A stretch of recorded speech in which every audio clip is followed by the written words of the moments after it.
could. Sure. Reports have suggested that the FBI is investigating a broader network of groups that may have had some knowledge of the shooter's plans.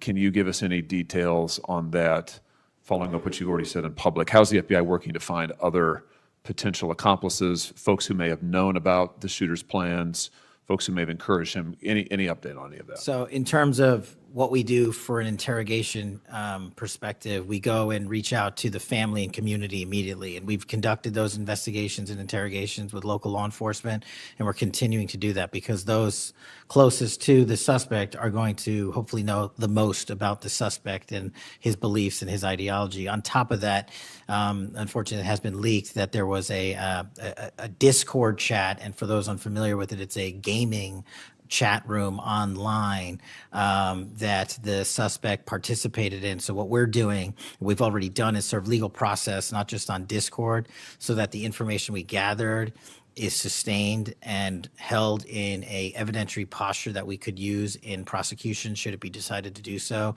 And we're also going to be investigating anyone and everyone involved in that Discord chat. Okay, very good. I see the public reports that the Discord thread had as many as 20 additional users. It sounds like you're trying to run down all of that to see if that's accurate, who else may have been on that thread, what they may have known. Is that fair to say? It's a lot more than that, and we're running them all down. It's a lot more than 20? Yes, sir. And you're running all of that to ground? Every single one. Yeah, fantastic.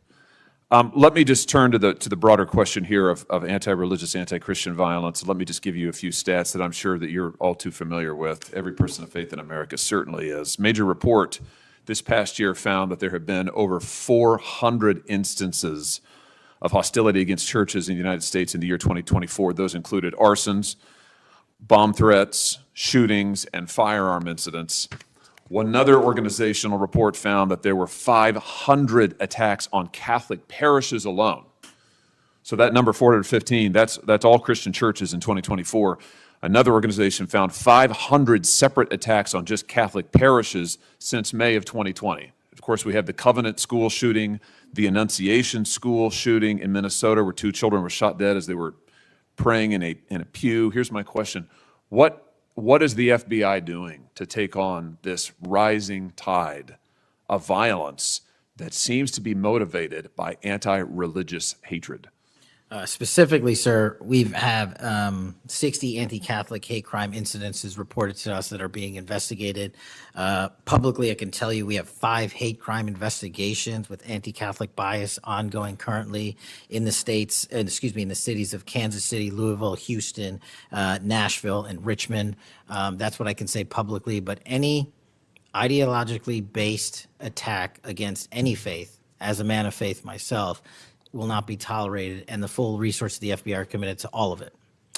Are you investigating any domestic cells that instigate or encourage or fund or in any way support attacks on churches or other houses of worship? Senator, you raised an incredibly important point that most people don't look at. I've always said we follow the money, and whether it's terrorism or attacks based on ideology or attacks on institutions of faith or people of faith, someone's paying for it, and we are reverse tracing those steps. We are not stopping at the perpetrator themselves. We are reverse engineering to hold those accountable in our investigations to who funded them and knowingly funded them, and we will bring the appropriate steps against them with our partners at DOJ. Good. I'm glad to hear that. We look forward to hearing reports on that progress. Yeah. Sorry about that. Let me just ask you this in the same vein, Director. Since the Dobbs decision, the FBI has advertised $25,000 rewards for information on attacks on abortion clinics. Will the FBI similarly offer rewards for information on attacks of houses of worship?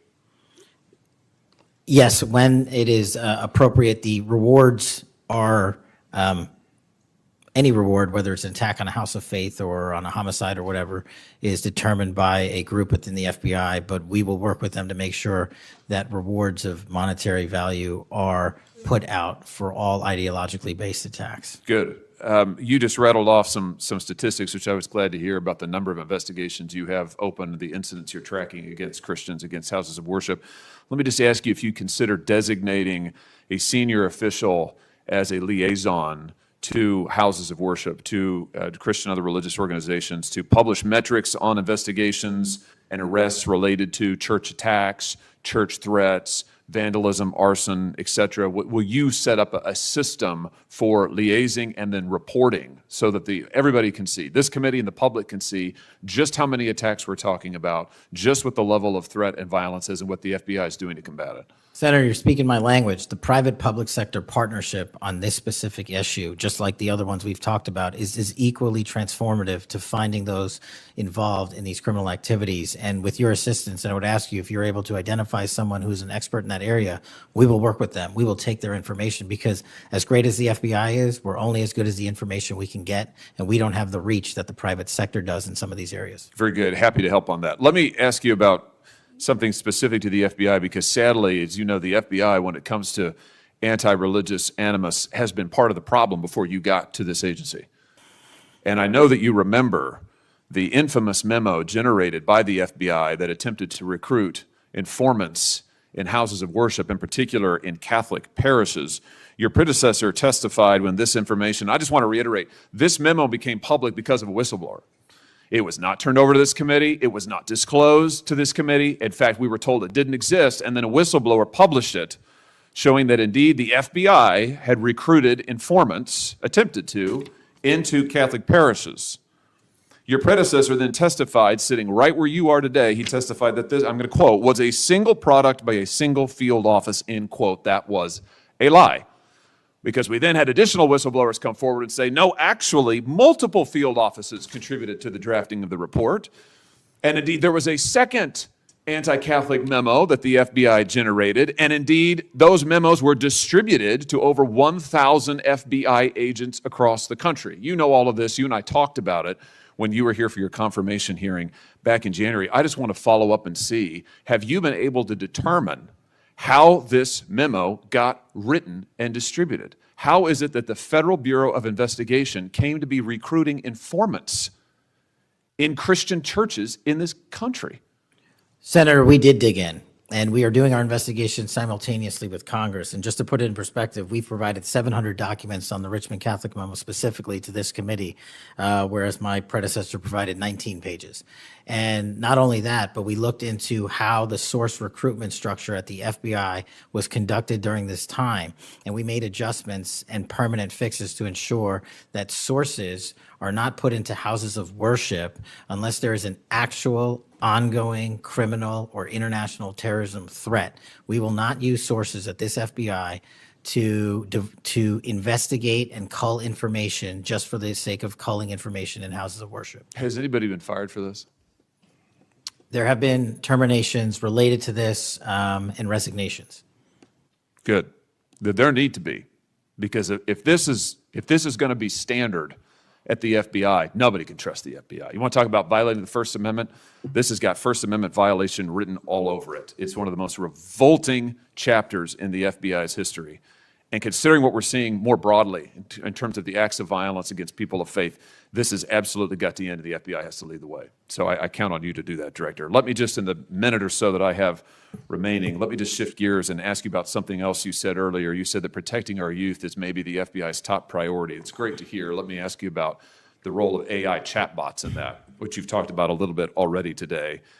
Are you investigating any cases of AI-generated child sex abuse material? You issued a PSA earlier this year warning that synthetic child sex abuse material, that's where the AI generates it using maybe a real kid's image, but then generates sex material, sex abuse material. You warned that that was illegal under federal law. Is the FBI investigating any instances of this synthetic CSAM material generated by AI that you can speak to? We are investigating dozens of those matters because, let me just say this, as far as the FBI is concerned, generative AI that produces CSAM, child sexual abuse material, under our investigative authorities is treated as equally as if it were actual child sexual abuse material. There's no difference for me in the FBI on this. Let me just ask you one other thing in this vein. I'm sure you've seen the reporting that Meta's AI rules, their own internal guidelines, allowed their chatbots to have sensual, that's their word, sensual conversations with children, We've had instances, multiple instances of children, minors, taking their own lives at the behest of chatbots that instructed them with specificity on how to do it. What's the FBI's role here in investigating what is going on with these chatbots, with these AI companies encouraging? I mean, listen, if an actual person did that, we would say that's grooming. We would say that's child abuse. These companies are doing it. Their own guidelines allow it. What can we do about that? You're referring to NVE, nihilistic violent extremism, and the 764. It has been made a priority of the FBI because they are targeting children, and these chatbots and these generative AI are getting coupled with actual humans who are using them and releasing them because they can do the work faster and quicker than humans can and get into spaces like social media where humans have a difficulty in engaging. And what we're doing is treating any extension of generative AI as the criminal themselves. And we have, I think, I've got to get the number back to you, but over 1,000 investigations related to NVE. We've had numerous takedowns and arrests of 764 individuals. And we are educating, this may be the most important part. I'm directly engaging with the social media and media companies, the internet service providers, to find a way to shut down. There's nothing I can do at the FBI to force them to shut it down, but work with you in Congress to find a way to work with our partners to get that shut down permanently. Senator Coons. Thank you, Chairman Grassley. Thank you, Chairman, for calling this hearing. I'm grateful we're continuing this committee's long tradition of oversight, and in particularly today, oversight of the FBI. Director Patel, thank you for being here. There's a number of issues I hope that we can speak to. I want to start by reading something you said to me during your confirmation hearing under oath. I have no interest, no desire, and will not, if confirmed, go backwards. There will be no politicization at the FBI. Then you looked me in the eyes and said there will be no retribution actions taken by the FBI should I be confirmed as director. I told you that in your office. I tell you that again today. I'm concerned that that's not what's happened, that since you took over as director, you've forced out senior leaders across the Bureau, in particular targeting those that worked on investigations of President Trump.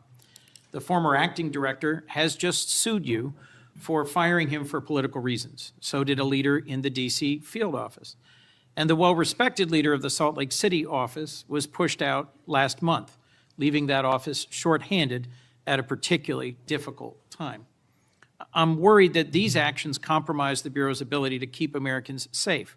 Hundreds of agents have resigned. You are lowering application standards to fill vacancies. You've reassigned large numbers of agents to work on immigration and street crime, issues other law enforcement agencies can handle, perhaps more effectively with the FBI. But I'm concerned that this compromises the Bureau's ability to address national security risks, uniquely its capability. In fact, you've shut down the Office of Integrity and Compliance, which makes sure that agents act in a lawful and ethical way, and reassign staff away from domestic terrorism investigations exactly at a moment I think we are all concerned about it. I also have to ask, you came before the Appropriations Committee in May and told us you wanted a $500 million budget cut for the FBI, literally an effort to defund the police. I am grateful for the work of the men and women of the FBI. They've done great work this year in Delaware, partnering with the Dover Police Department to support human trafficking victims, partnering with the Middletown Police Department on armed robbery and carjacking. And it's urgent, I think, that we fix the direction and the prioritization within the FBI. And I wish we could focus on those efforts today. But I'm seeing an FBI leadership more focused on social media clout and on political revenge than on fighting crime. Director, have you ever ordered that an FBI employee be terminated because he or she worked on an investigation into President Trump? Senator, thank you. One quick correction for the record. There's 280 NV investigations. I gave the incorrect number to Senator Hawley. Thank you. Understood. As far as a lot of your statement, I disagree with it, and I'm happy to address it. But the only way, generally speaking, an individual is terminated at the FBI is if they have violated their oath of office, violated the law, or failed to uphold the standards that we need them to have at the FBI. So those who say that they've been fired because of working on investigations into President Trump are lying or misrepresenting? Well, those matters are alleged in litigation, which is ongoing, so I can't comment on those specifically. Could you comment on why you fired former acting FBI Director Driscoll? I can't because it's ongoing litigation. Could you say now definitively under oath that the rank and file agents who were assigned to work January 6 cases will not be terminated because that's what they were assigned to do? I've said it before and I've said it again. Your case assignment, as I was given case assignments when I was a young prosecutor, does not dictate your career or your termination. Thank you. Then let me go to the appropriations question. In May, you testified before the subcommittee on which I serve, defending the president's request that we slash the FBI's budget by about $500 million. The day before, you testified the opposite in front of the House. Where are we in terms of the budget request? Senator Graham earlier said if you're requesting more funding for more agents, let us know. We're nearing the end of the fiscal year. In front of the committee on which I serve here in the Senate, your request was for a reduction of hundreds of millions of dollars. Where are we? Where we are in the budget cycle is we at the FBI are in support of the president's budget, and we are in support of eliminating waste, fraud, and abuse. We've already identified tens of millions of dollars of duplicative contracts that the FBI was spending on software and private sector engagements. We've also identified duplicative workloads. So we are transitioning those folks out of doing the same thing twice over and into the field. And that's my focus right now. And the move of the FBI headquarters is also going to save the FBI $3.5 billion in the American taxpayers. So we're focused on eliminating waste, fraud, and abuse. And as I told Senator Graham, if I'll go back and talk to my team, and if we need more, we'll let you know. Are you planning any additional reductions in force, Director? No. How many vacancies are you currently trying to fill within the agency? In terms of the 1811 ranks, there's a few hundred open vacancies that we have funded. And so we're filling all of those with our hybrid 1811 program and our new recruitment program, and I think a lesser amount of IAs and SOS. So if hundreds of agents have retired or taken the fork in the road offer, and you have vacancies, but you're requesting $500 million less, how does having fewer FBI agents help you tackle violent crime and address our national security issues? Just to put it in perspective, cybersecurity Senator, issues? sorry, I didn't mean to cut you off. If we had this $500 million, we've done the math. It would take us 14 years to onboard every vacancy that's on the books currently at the FBI because we can't hire these folks and train them overnight. It's a years-long process. So we are currently focused on recruiting the best and filling the positions to the best of our needs. And we, even if we had this extra money, wouldn't be able to hire them overnight. We're looking for where the need is greatest, where in the country we need to send them, and how we can change the training requirements, which is why I'm thrilled to have police officers. They might not have a college degree, but they got the street smarts and the cop smarts to become FBI agents, and that's what we want. Let me turn to Section 702. Yes, sir. When you testified in front of the CJS subcommittee, we talked about this issue. You told me you were in favor of reauthorizing FISA Section 702 when it expires next year, Right. so long as the reforms implemented last year, reforms like better training for agents and real consequences for inappropriate searches of Americans' communications were maintained. You also said that you had some ideas about how to make Section 702 better going forward. Can you give me an update on the FBI's implementation of these reforms and the direction you think it should go? Absolutely. I think you're referring to the query process, and if you're not, let me know. But any instance of abuse or mistakes that were made in the query process have now been changed. It used to be you can make multiple mistakes and continue to access the query database system. I've changed that. If you make a mistake, you're immediately sidelined, a review is conducted, and if it was an actual mistake, i.e., there should have been S on the end of that name and there wasn't, then we put you back in. But we have to review those matters. So that's happening. And if there was an intentional mistake, you have no more access to the 702 query system and its database. So we've also done an audit of the entire 702 system and the query databases. And now we are nearly 100% of the audit. And I think we found one or two, I'll have to get back to you, quote unquote mistakes within that system, which are currently being reviewed. Thank you. You had told me in May that you'd send me updated statistics about the Section 702 searches of Americans' data. I haven't received it. When will I get that? I'll work with my team to get that to you, Senator. And frankly, in May, when you were testifying that you were implementing these reforms, you were also closing down the Office of Internal Auditing at the FBI. Now, that was the office created in the first Trump administration to improve the Bureau's compliance with Section 702. How is that working out? How can you continue to advocate for robust civil liberty protections but shut down the office that was created to enforce those safeguards. Help me understand this. Absolutely, Senator. This is a great example of sort of duplicative work. Both, there was two divisions in the FBI working on this, and all we did was the inspection division, which is the leader in this query system and this audit system, has now been given the single source mandate to conduct these. So the OIA, its elimination is just taking folks who were working there and were experts in it and folded in under the inspection division, and then taking other folks that we didn't need because we had enough manpower and pushing them elsewhere in the FBI. I'm concerned about the rise in threats against members of our judiciary. What are you Yes, sir. doing with the U.S. Marshal Service to help protect our federal judges and with state and local judicial systems to help provide some of the expertise of the FBI in protecting them as well? I share your concern, Senator. We have 35 open investigations, 17 against federal judges, and the remainder against state court judges and threats that they have received. And as you know, federally, there's a specific statute which prohibits that. So we are working up those cases and referring them to prosecution where we can meet the threshold for evidence. In your written testimony, you referenced how counter-UAS legislation expires and we need to resolve the conflict in jurisdiction and authority.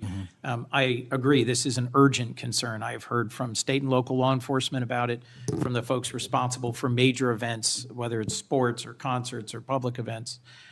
Given the tragic increase in political violence, I'm very concerned about the misuse of drones and the potential of there being a catastrophic event. What could we do to address this challenge? Well, obviously, reauthorizing the capabilities that we have under the Counter-UAS program. But just to highlight what the FBI is specifically doing, we've been given the mandate to work with DHS to secure not just the Club World Cup that we had, by the way, which occurred in 32 matches across the country without any significant incident, which we're proud of, and we're taking that model for the next World Cup and also the Olympics. But the reason I bring that up is because we pushed out our counter-UAS programs to address the security needs, and that's where our focus is on events like that. Mr. Director, thank you for your testimony. I look forward to working on actually solving criminal problems and reducing the extent to which what we're going back and forth about is more political and partisan point scoring and more actually solving crimes for the American people. Yes, sir. Senator Kennedy. Mr. Director, you and the FBI working with state and local law enforcement officials in Utah have caught the assassin of Mr. Charlie Kirk. Is that right? We have a suspect, yes, sir. And you did that within 48 hours, did you not? 33 hours. 33 hours. Congratulations. We've had other political assassinations. Back in June, an assassinated Representative Melissa Hoffman, Mr. Hoffman, Senator John Hoffman, and Mrs. Hoffman in Minnesota. You and the FBI and Minnesota state and local law enforcement officials caught the assassin within 48 hours, did you not? I believe that timeline's correct, Senator. Congratulations. Sometimes we miss the forest for the trees. Good work.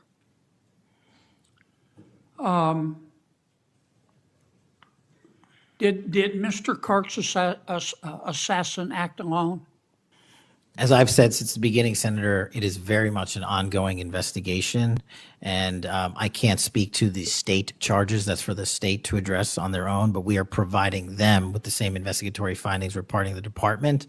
And as I noted to Senator, I believe it was Cornyn or Hawley, that there are a number of individuals that are currently being investigated and interrogated, and a number yet to be investigated and interrogated specific to that chat room. So we are very much in our ongoing posture of investigation. So others could have been involved? Yes, sir. Okay. I asked you this last time you were here.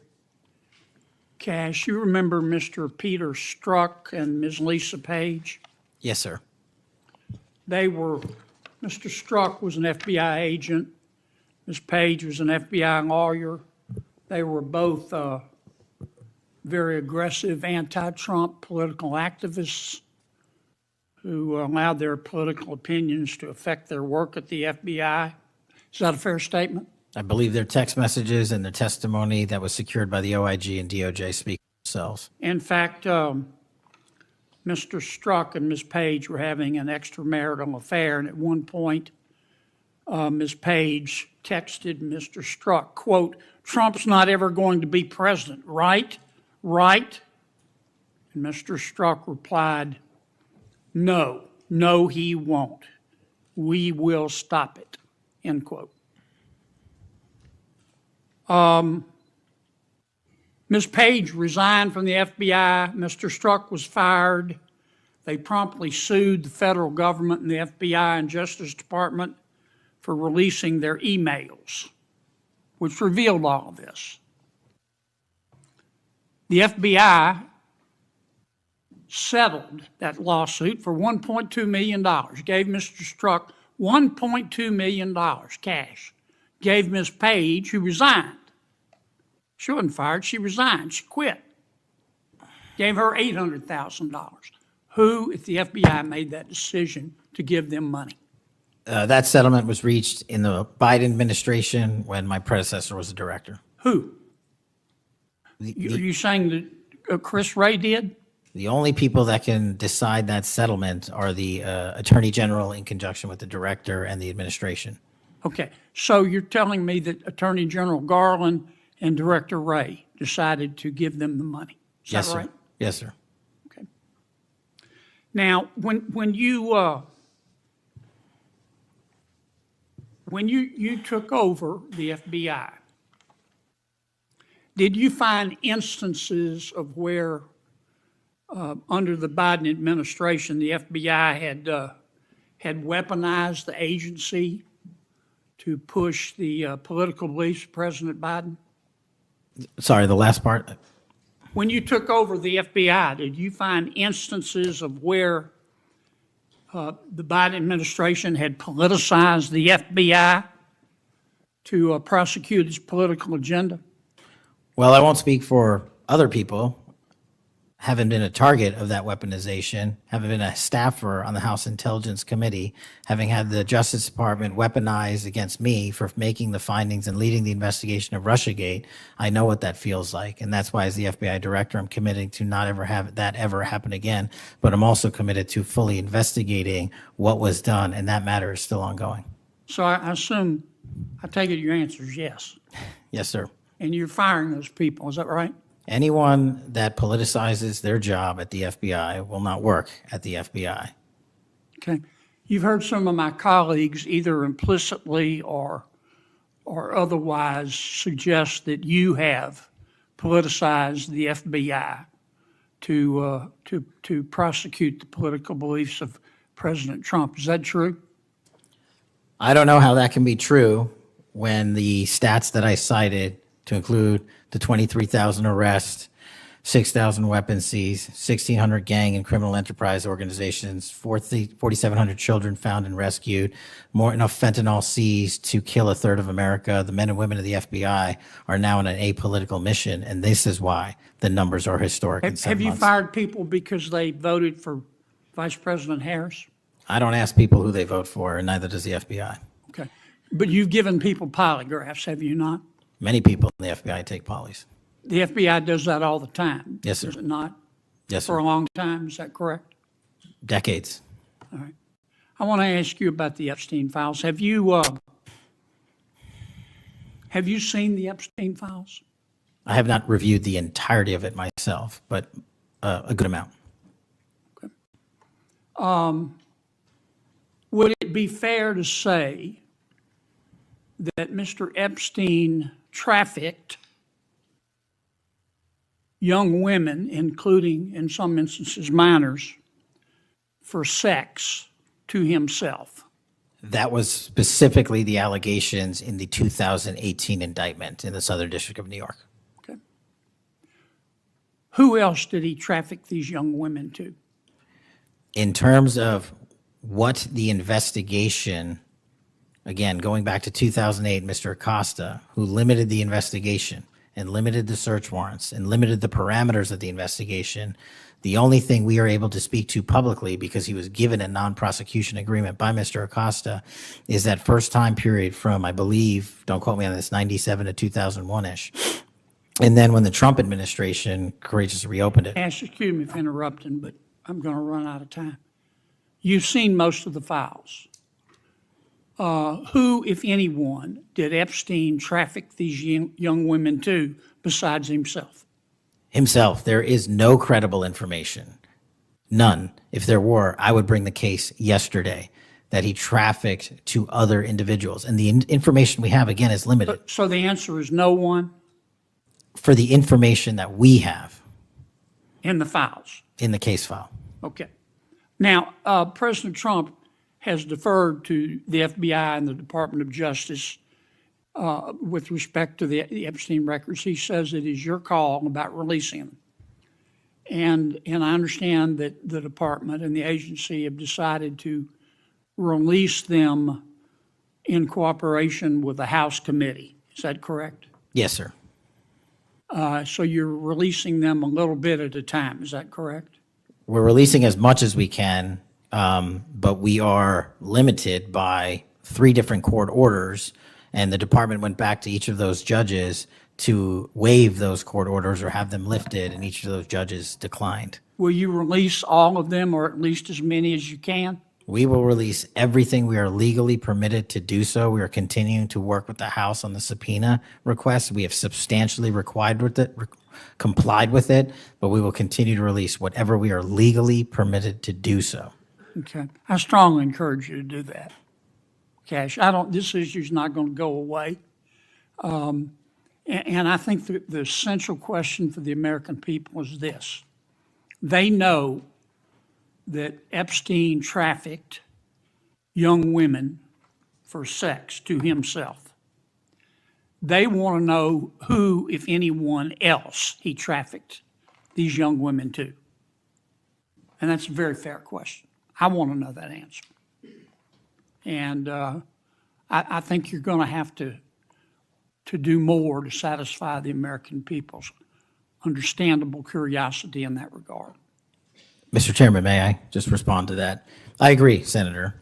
And what we have done, and just to remind folks, the Epstein case files existed in the 2 prior administrations, in the Obama administration and the Biden administration, and they didn't release anything. And there was President Trump in the first administration that renewed charges against Mr. Epstein. And I know it's a little complicated to understand, but what exists in the Epstein case files was a direct result of the limited search warrants from 2006 and 7, which hamstrung future investigations because of the non-prosecution agreement.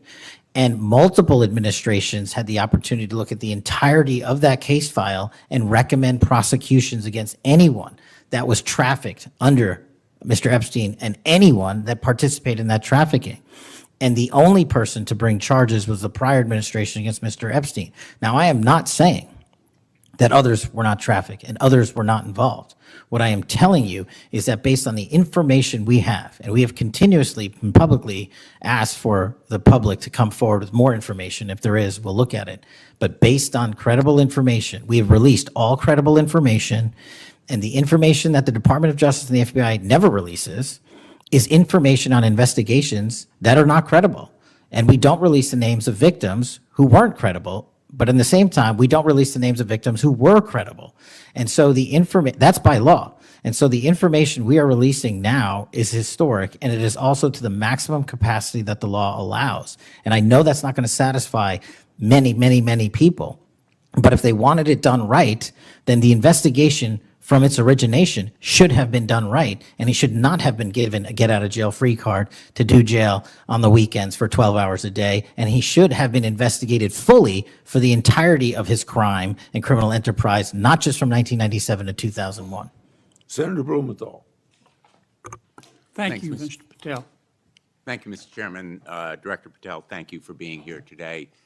You'll recall well in January at your confirmation hearing before this committee, I raised the prospect of politically motivated retaliation, and you promised me, as you did other members of this committee, quote, every FBI employee will be held to the absolute same standard and no one will be terminated for case assignments. You went on to tell me, quote, all FBI employees will be protected against political retribution. And you assured one of my colleagues that you would honor the internal review process of the FBI. I'm not going to mince words. You lied to us. In the short time that you've been FBI director, you've presided over a rash of retaliatory firings. 3 FBI agents have recently sued you. They are FBI agents with 60 years between them of distinguished service, rescuing hostages, saving kids from predators, dismantling drug cartels, and their allegations, their civil allegations, are a searing indictment of your tenure as FBI director. But it's not just those 3.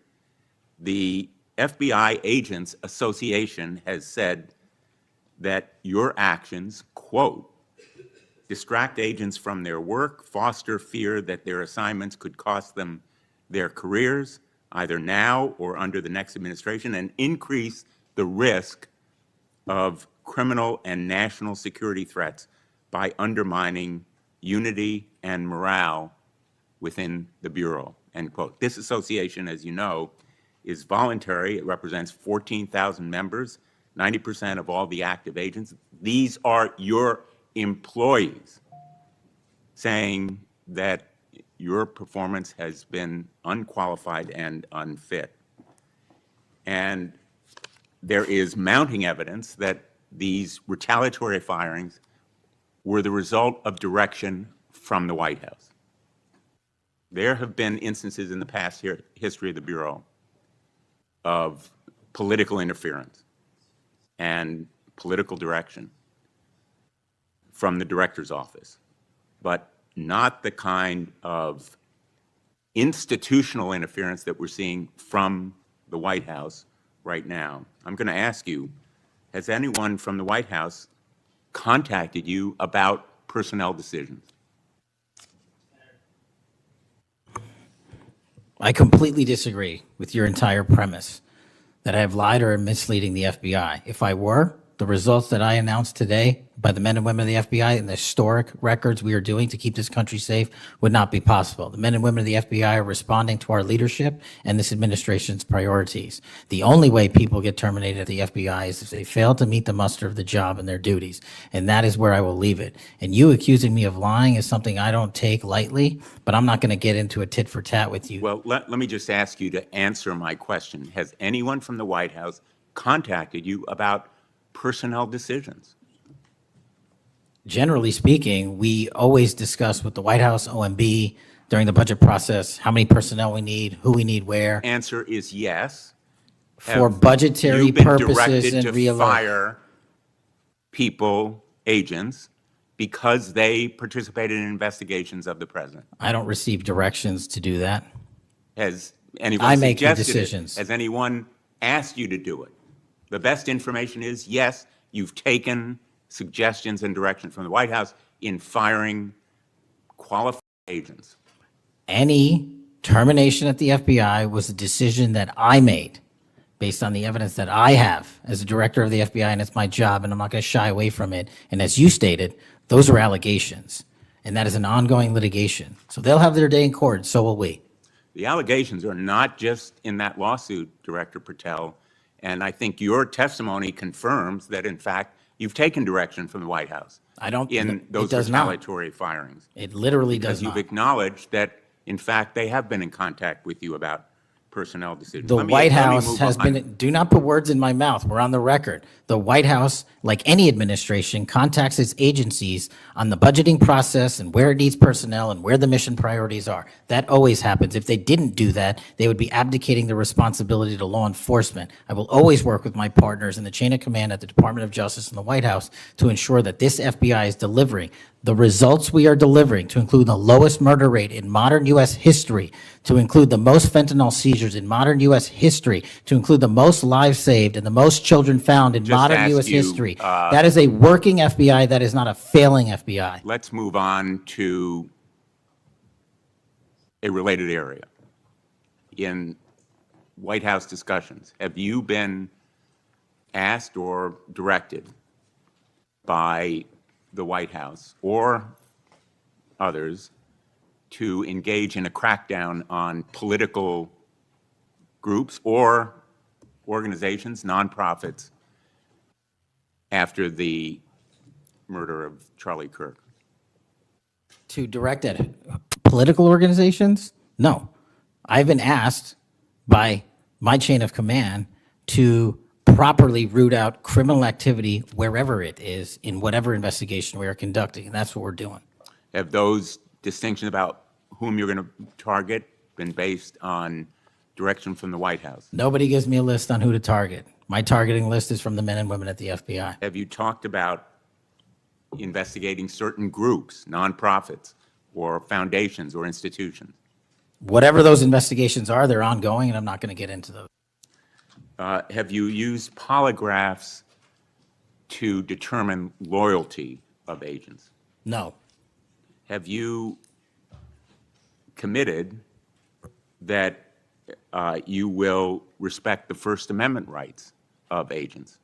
I have wildly committed to respecting the First Amendment rights of agents, but at the FBI, you have to balance your First Amendment rights with your mission. Have you imposed any sort of loyalty test in the course of using polygraphs or in any of the other personnel decisions? Polygraphs have been utilized at the FBI for decades. They will continue to be utilized in the fashion by the professionals that administer them. Have you asked under the polygraph test about individuals' loyalty or about their voting records or any kind of past statement? Just to make it abundantly clear, I don't tell the professionals how to conduct polygraphs or what questions to ask. They make those decisions. And I, as the director of the FBI, never ask anyone who they voted for. Have you investigated donors to a political party simply because they are donors? Simply based on that fact alone, no. Have you investigated donors for another reason? Many donors may be involved in criminal enterprises and criminal activities, and those individuals will be investigated. Can you commit to make public the Epstein files that so far have not been released if this committee is able to review them on a classified basis? I think this is an important distinction. The Epstein case file is not classified, to my understanding. So we are providing what we legally can, and we are going to give Congress what we are legally permitted to do so to the maximum extent of the law. Will you enable the chairman and the ranking member to review them on a classified basis? That doesn't make any sense. If the material in the Epstein file is not classified, there is no basis for a Well, it would classified review. protect the confidentiality of them if they were able to review them on a classified basis. If anyone in this room can get the multiple district court judges to lift their court protective orders in the ceilings, we will happily provide you with more information. Are you in favor of merging the DEA and the ATF? That's not something for me to comment on. Well, those agencies work with you, don't they? With me, not for me. Are you in favor of orienting the FBI toward a national police function as opposed to the enforcement of federal law? The FBI does enforce federal law across the country. That's what we do.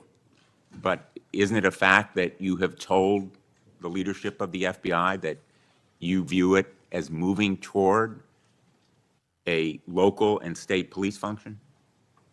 No, we are prioritizing working with our local and state partners, and they will tell you that that has never happened with this much engagement in the history that they have been serving as local law enforcement officers. I believe local cops are the best intelligence source and the best understanding of their communities, and I folded in my FBI agents under that direction to work with them to get the job done. Thank you, Mr. Chairman. For the fourth time today, I want to remind people that my oversight has made clear that Director Ray's FBI was politicized. I've released a trove of records to prove it, not only today, but in past days. I've also said some FBI personnel who have been fired retaliated against my whistleblowers. And I don't remember my Democratic colleagues defending my whistleblowers when their careers were ruined. Senator Schmidt. Thank you, Mr. Chairman. Before I get into the thrust of my comments and questions, Director, I want to thank you in our meetings prior to your confirmation, during your confirmation. We talked about your desire to get more agents out into the field, out of Washington, and take on violent crime. And you fulfilled that. St. Louis received the largest permanent per capita infusion of FBI agents anywhere in the country. And I know it's not only an isolated event, but we certainly appreciate your honoring your commitment to do that. And I know there's a lot of great opportunities ahead to take on violent crime, which you've highlighted many of the successes in your introductory comments. It's obviously no secret that this hearing takes place in the wake of a horrific American tragedy, the assassination of Charlie Kirk. For those of us who knew him, I know you did too. It's still sort of difficult to put into words what a tragic loss that is, not just for his family, but for our country, for free speech, for a belief that we can have a free exchange of ideas. And he was quite literally shot in the throat in an attempt to silence him and take his life. And so you have this task now of this investigation. There's been an arrest. But I think that we face an even larger crisis that law enforcement alone can't tackle alone. It's a crisis that has culminated in the assassination of Charlie. But it doesn't end there. It's I think every bit present right now, and the challenge is greater than quite frankly, I would have imagined. Seeing some of the comments that have taken place after the assassination, and something that I think as a country we have to reckon with. And it's something deeper, much deeper than a rejection of law and order or the norms of civil society. We've entered a very dangerous time, I think, in our country. And that should be clear to everyone. Political violence is a sign of a deep and corrosive sickness in any society. But in America today, the problem is just not political violence in the abstract. It is the specific kind of political violence which is overwhelmingly driven by a specific set of actors and groups. None of this emerged out of thin air. Over the past week, leaders from across the political spectrum have come out and forcefully condemned Charlie's murder and political violence more broadly. For that, we're all very grateful. We should be grateful. There have been calls to unite and come together in the wake of Charlie's murder, and I want to do that. I do. Someday I pray that we can be united as a country again and go forward together as a one people and under one flag, but we are not united. Upstream from the dehumanization and demonizing political violence and rhetoric tearing apart our country is a divide on how we view America and Americans. Is America good? Is America evil? Is there something inherently special about Western civilization, or is this 2,000-year project rotten to the core? And if it is something worth fighting for, which I believe, how do we do it? With words and ideas like Charlie did, or with firebombs and assassins' bullets? Political violence is always wrong. Period. Full stop. It doesn't matter which side, in the name of any ideology or cause, it's wrong. But in America today, political violence is not a problem that falls equally upon both sides. We have to be honest about this. We must reject an attempt to paint it as some kind of random phenomenon with no particular creed or ideology, a kind of spontaneous insanity, which takes place outside of any broader social context and has no pattern at all. That's wrong. So free speech, yes. Political violence, no. But we have to be honest about what's happening. Already, we're hearing people talk about Charlie's assassination in those terms.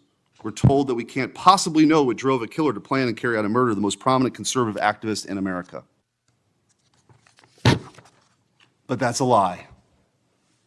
We do know. The facts are plain and clear, and we have to speak truth in this moment, or there's no other side of the mountain. The vast majority of Americans are against political violence, but there is a vocal, active minority that encourages and celebrates it, and that minority is overwhelmingly on the left. Just last week, a YouGov poll found that a full 25% of those people who describe themselves as very liberal say it can be justified for citizens to use violence to achieve political goals. Less than 3% of very conservative Americans say the same. That's too many. That is 3% too many. But we are lying if we think that this is a both sides thing. It's not. We have to confront it. And you're going to have an important job of rooting out these terrorists. This is an ideology that runs very deep. The numbers are virtually identical to the ones I just noted when it comes to whether or not it's okay to celebrate the deaths of people whom we disagree with. And while large majorities in both parties were opposed to celebrating political violence, Democrats overall were nearly twice as likely as Republicans to believe that it is usually or always acceptable to celebrate the death of a public figure they oppose. What in the hell is going on? Earlier this year, a poll found that more than 55% of people on the left believed that it would be at least somewhat justified to murder Donald Trump. These are not just some abstractions on a page. These are our fellow citizens. How can we come together with people who believe these things? We've all seen the flood of posts on social media over the past week, not just a fringe few, but thousands upon thousands of people gleefully celebrating a father of two young children getting gunned down in broad daylight. I wish I wouldn't have seen that video. I wish my kids would not have seen that video. Blue Sky, the left-wing alternative to X, was so overwhelmed with these posts that the platform was forced to issue a statement warning its users to stop glorifying the murder.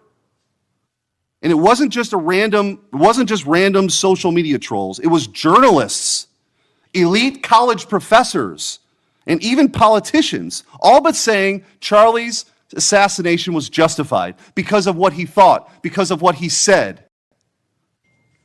We saw the flood of hit pieces, the most powerful media outlets in the nation dishonestly attacking and villainizing Charlie for the most vicious possible terms. How can you ask us to unite under that? There can be no unity between good and evil. Somebody has to win this thing. And as a country, we have to absolutely reject it. And don't tell me it's both sides. It didn't happen in a vacuum. Over the past decade, we've seen an explosion of political violence, not just one-off lone wolf attacks, but organized, systemic political violence at a mass scale. It is not organic. It is the offspring of a dark and clandestine system funded in part with our own tax dollars, winning with a large network of foundations, NGOs, activist organizations, and front groups.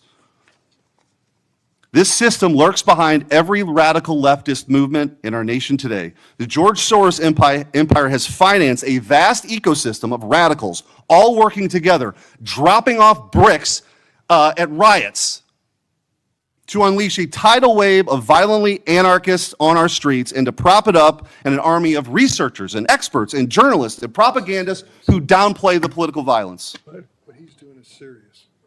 I'm going to ask you, because I don't have a ton of time. The opposite of what we should be doing as a committee.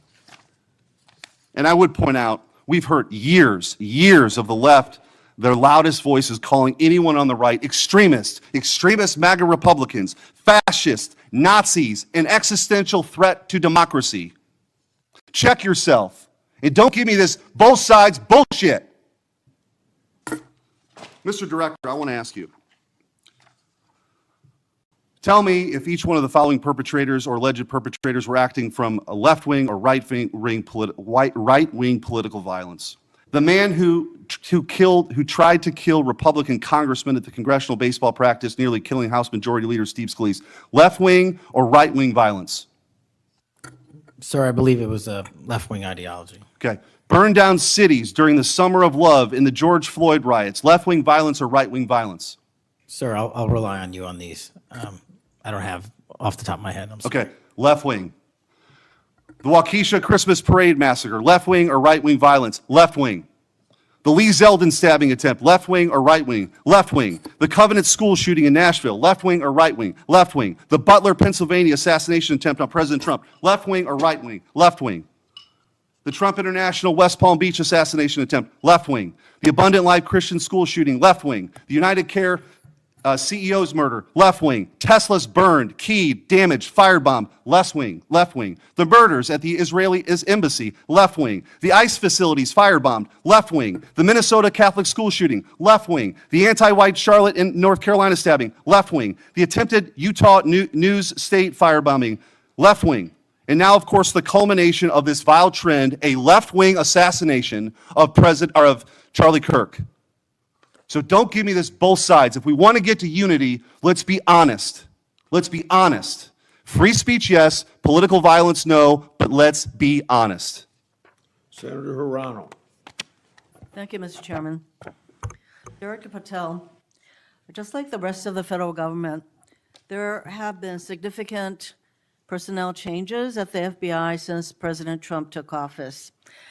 I want to better understand the scope of the turnover and the changes occurring at the FBI. Since January 2025, how many FBI employees have retired, resigned, been fired, or otherwise separated from employment? I need a number. We'll get you a number. What is the number? You don't have it? Not off the top of my head, and I want to get you the right number. Would it surprise you to know that it's probably in the thousands, like 5,000? I don't think that number's Well, accurate. you don't know. Next question. How many special agents or analysts have left or been fired from the FBI since January 20th, 2025? Say, we will get you the numbers, and anyone that retires is of their own volition, and anyone that is terminated at the FBI, as I've said before, is done so because they have failed to meet the standards and uphold their loyalty and oath to the Yeah, Constitution. so you say. Next question. How many executive assistant directors, or special agents in charge have left or been fired from the FBI since January 20th, 2025? Again, people leaving on their own accord or terminations were done by the standards set at the FBI that have been carried out With this question, I'm getting consistently. to the leadership of the FBI, and you don't have that answer. Next question. Which field office, division, or directorate has lost the most personnel since January 2025? And do you have the answer to that question? Yeah, actually, every single field office in the country, including Hawaii, has received a plus-up of FBI agents because we're pushing them out to the field. Okay, so you're telling me that no field office, division, or directorate has lost any personnel since January 20th, 2025? That's your answer? In Hawaii, there's been a plus-up. In every single state that I'm looking at, we have allocated a plus-up for field offices across the country so that the FBI can continuing the historic achievements it's done in these last 7 months. When you're talking about firings, you're looking for a media hit and a fundraising clip, and I'm not going to give it to you. It doesn't matter under what basis they left. I just want to know how many have left. And I think your testimony is nobody has left. Next question. Nope, Which that's field- not my testimony. You asked it one time, I answered it one time. You didn't get the answer you wanted for your clips. You keep question. asking it, and I told you I'd get you the numbers, but you can keep asking it. which field office, division, or directorate has gained the most personnel since January 2025? You noted that there have been plus-ups, so which offices have received these plus-ups? The greatest allocation that I believe was given to California and then Florida. Where were those offices? California and Florida. Thank you. Director Patel, you often refer to FBI agents as cops. All of us, Democrats and Republicans, support the police officers who keep our communities safe. But while our states, cities, counties, and towns all employ police officers to protect our communities, Congress has empowered and equipped the FBI to take on missions that local police cannot, especially taking on terrorists, hackers, and spies. I'd like to assess how well the FBI is able to handle its specialized missions under your leadership. The FBI is the nation's lead federal law enforcement agency for investigating and preventing acts of domestic and international terrorism. And yet the executive assistant directors in charge of the FBI's national security and intelligence branches were both forced out at the beginning of the year. Who replaced them in those positions? Excellent qualified personnel to lead the mission of arresting 23,000 violent criminals this year alone. That's twice as many as The people before. who took the places of I'm not going to give you any names so you can attack them. Why not? So you can attack them. I'm not doing that. The You're not people gonna sitting give in me the those seats names are of- extremely qualified to handle the job. We You're not would gonna not give have me the the names results. of We would- personnel who We would should not be have the on your- reduction Right, of fine, violence in the moving state on. of Hawaii if we did not allocate the Earlier resources we this did. year, FBI counterterrorist special agents and investigators were reassigned to assist with immigration enforcement. Reportedly, these counterterrorism experts were returned to the jobs they trained for in late January after Iran threatened to retaliate for our strikes on their nuclear facilities. Have those experts remained in the jobs they trained for since that time? Yes or no? FBI agents' primary responsibility is exactly what they are assigned to do. We always work with our So since they interagency returned part. to their If positions, you're not are going to they let still me in answer, those why don't you positions? just do your soliloquy in the 4.5 minutes you have I left? am not asking for a soliloquy. It's just a yes or no. Are those people who were returned to their jobs still on those jobs? Yes or no? They never left. What was that? They never left their primary job. It is a surge of resources in law enforcement working with the interagency to combat violent crime and reduce They were violent never- crime in okay, they were never historic reassigned to do immigration. proportions. That's your testimony. Okay, Director Patel, the FBI is also the lead federal agency for investigating cyber attacks and Yes. cyber intrusions, both by foreign nation states and by non-state hacker groups. Since President Trump's inauguration, the executive assistant director in charge of the criminal and cyber branch and the head of the FBI's cyber division have both left the FBI. What are the names of the people who replace them in those positions? The cyber branch is one of the most impressive at the FBI. 409 arrests this year, 169 convictions. That's a 42% increase from the same time last year. It's that So branch, any Mr. suggestion that Patel. the FBI cyber division is not operating at full capacity and better than ever before, the leadership at the branch is implementing these changes necessary to attack the cyber and ransomware infrastructure operators You for know Iran, why China, they're and important? I Russia. want to know who has those positions, since the people who originally were there, Supremely are no longer qualified there. individuals have those positions. are they? Supremely qualified Who individuals. are they? What are the names? You're not You getting don't them. know. Special agents who investigate cybercrime were also reassigned for immigration enforcement. Have those expert investigators returned to their duties? Yes or no? All agents remained on their primary duties while surging to allocate resources for interagency operations to the Homeland Security task forces across this country. So are you, Am I what? see, I'm not getting the yes or no answers. I get all this explanation, so there you go. No, you get the work that Are the men you and women of the planning FBI are doing. And you don't want that. Additional personnel cuts to the cyber division in the future? The only people that will be terminated at the FBI will be those that violate their oath of office or fail to meet the high standards at the FBI. Director Patel, the FBI is meant to be the tip of the spear in combating terrorism against the United States from both foreign and domestic sources. It's also our lead agency in fighting the hackers who target our businesses and critical infrastructure. But instead of a specialized role fighting these kinds of terrorists, hackers, and spies, you have the FBI playing the role of local police and helping with immigration enforcement. I'm going to move on to my, you've been asked some questions about changes to your hiring standard, and including college degrees and possibly the age. But, one question I had is,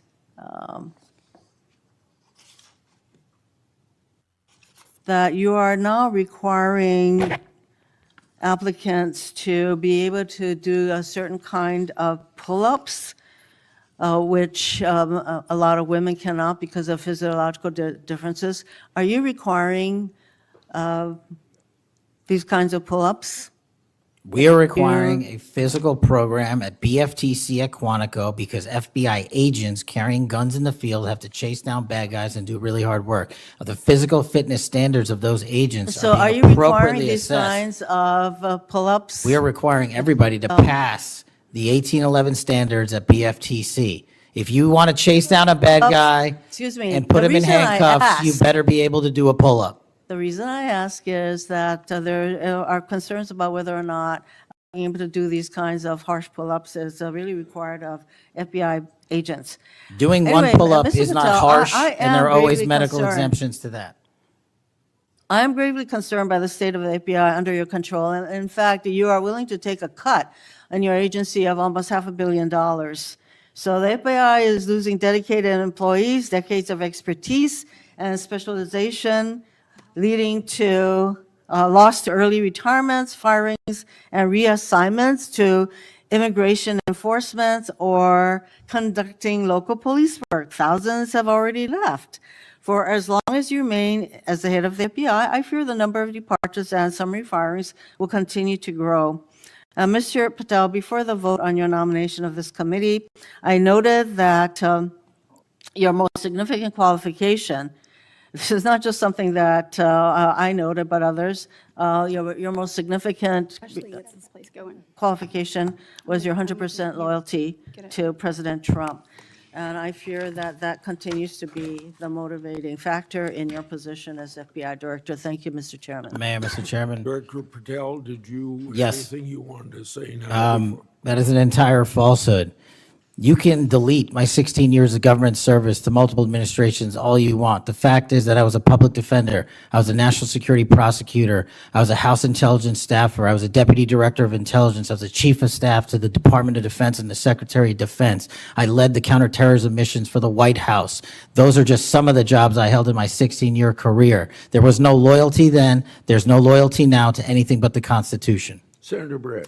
Yes, well, before I begin, I want to thank Senator Hirono for what she said, acknowledging that there are physical differences between men and women. Talking about that women wouldn't be able to do as many pull-ups, and I think that she was making a case here that there should be different standards. There's a thing called Title IX, and this is why we continue to say we should have biological men and men's sports and biological women and women's sports. And so I look forward to utilizing that to talk to all of my colleagues on the other side of the aisle. Maybe they will stand with us in helping us protect women's sports. I think she made a great argument there for it. Moving on to today, Director Patel, thank you for being here. Thank you for your commitment to making sure that America is safe again. Thank you for doing that coast to coast and within our cities. I certainly look forward to talking about that and talking about your historic gains in these areas. But I would be remiss if I didn't begin my questioning with you about the horrific events that we have seen over the last week. Obviously, our heart breaks. Not only for Erica and Charlie's two children and for parents and families, but for America and for those of us who knew him, you being chief among those. So just my sincere condolences and thank you for the steps that you and the FBI have taken to make sure that we have someone within custody and we're going to be able to move forward with that. But if you look over the last since last summer alone, we had 2 assassination attempts on the president. We've had an arson attack on the governor Governor Shapiro there in Pennsylvania. You have the murder of the state representatives, Melissa Hortman and her husband in Minnesota, along with the shooting of State Senator John Hoffman and his wife. Several anti-Semitic attacks, several attacks on Christians that were noted by Senator Hawley. We had the killing of 2 Israeli embassy staffers here in D.C., the June firebombing in Colorado. We could go on, and we saw a culmination, as Senator Schmidt said, with the brutal assassination of Charlie Kirk last week. I appreciate you committing to both Senator Hawley and Senator Kennedy, talking about making sure that all that are involved are held accountable. I think that is critically important, and I think that America needs that transparency. I want to read you some words of Vice President J.D. Vance. He said, "If we want to stop political violence like what happened to Charlie Kirk, we have to be honest about the people who are celebrating it and the people who are financing it." My question to you is, in light of Charlie's murder and all of the things that we have just referenced and have been talking about today, what steps is the FBI taking to more aggressively crack down on those who promote, encourage, finance, fund these types of engagements and this type of political violence? Thank you, Senator, for your kind words. So in terms of how we crack down on the root cause of this violence, for now putting aside the ideological motivations and how they got there, the monetary issue is a real issue. And as I've said before, we follow the money. So we work with our partners at the Treasury Department to trace where the money came from, how these individuals paid for the training they received or the platforms they were using, and also how these individuals collectively got together in whatever groups they were on whatever social media sites they were on, to utilize clickbait to make money for their ideology. And so to trace all of those, we are using, not just in Charlie's investigation, but others, lawful process and serving 2703D orders on any entity that is related in any way financially to any of these criminal acts of violence. And we are going to hold them accountable with our partners at the Department of Justice. Excellent. I would love to stay abreast of that, and just, we must get to the bottom of it. We must follow the money. Someone is funding this discourse. Do you believe, obviously there are people here, unfortunately American citizens, that may be engaged in that, but do you also believe that some of this may be coming from overseas? Yes. Okay, let's get to the bottom of it, and let's make it stop. Yes, ma'am. I want to ask you about the Dobbs decision. So we know that it was leaked in May of 22, and then we had the Marshal Service say, we found nothing in January of 23. I find that absolutely mind-boggling, that we can't figure out who leaked that opinion. We know it was done in attempts to undermine the process, and then the intimidation of the justices occurred after that. Tell me what you can do as FBI director to help us get to the bottom of what happened and actually hold someone accountable for their actions. So I can't speak to what the marshals did and how they conducted their investigation. I can tell you, generally speaking, the FBI has taken over the investigation on the leak because it was such a detrimental leak. So you commit to getting to the bottom of it? We are utilizing the full resources of the FBI as we usually do on leak investigations, and we will make sure our results are public at the appropriate time. We need answers. I want to talk about child sexual exploitation. Thank you for making protecting our youth your top priority. We know that that is the greatest gift that we have. That is our greatest treasure here in the United States, is the next generation. And finally, we have an FBI director that is putting that at the top of his list. Can you tell me the steps and the different initiatives? I've heard you talk about a couple of them. You've mentioned 764 amongst other things. Tell me what you're doing, and specifically, I want to know about when it comes to sextortion. So as a parent who is raising children right now, teenagers, and you're looking at what's happening, whether people are snapping photos and then what's happening online, I have had a number of parents sit in front of me telling me terrible, heartbreaking stories about their children ultimately taking their own life because of being blackmailed. I want to know, what steps are you taking to get to the bottom of that and to absolutely end this? If this were happening in a storefront, Mr. Director, that store would be shut down, no matter where it was, coast to coast. And yet we continue to allow these things to happen, and we've got to have a more targeted approach when we're looking at this. And so what are you doing to protect children and specifically sextortion? So in our VCAC initiative, our Violent Crimes Against Children is our umbrella enterprise operations hub for things like Operation Enduring Freedom and Operation Not Forgotten and Operation Justice. And in things like that, those are producing the results that I told you about. 1,500 child predators arrested, 300 human traffickers arrested, 4,700 children identified and saved, a 35% increase from year to date last year alone. But specifically on your sextortion question, Senator, that is a problem that we are seeing explode on generative AI in private sector and social media companies. And what we're doing is engaging with NCMEC, the National Center for Missing and Exploiting Children, because this one stat alone should probably cause great pause. They have seen a 1,325% increase in generative AI leading to sextortion and child sexual abuse. That cannot be countermanded by the FBI alone. We have embedded people at NCMEC and have a great partnership with them. But what we need to do is what we did in the month of May, and we're doing it over and over again. We arrested 400 individuals in 1 month in 1 month search. Wow, These thank you. individuals have prioritized. The agents and intel analysts have never left that mission. They're doing multiple missions at the same time. That's what the FBI is called upon to do day in and day out, and we won't stop doing two things at once. But we need help from social media companies. We need help from the private sector and the internet service providers that allow this generative AI to be hosted on their platforms. We have got to get a resolution on that with our partners in Congress and the private sector. Well, we are definitely committed to working on that. I know the people up here. So you let us know what tools you need, and I know we've got several ideas that we look forward to pushing forward. In my remaining 2 minutes, I want to talk to you about your historic results when it comes to crime. In particular, we've seen here in DC just a total transformation. You mentioned earlier 60% down in gun crime, 70% down in carjackings. You said 50% down in homicides, to name a few. We have a success story, and we appreciate President Trump's leadership on all of this. We have a success story in Alabama where the Alabama Law Enforcement Agency, so ALEA, they just marked their 1-year anniversary of the Metro Area Crime Suppression Unit.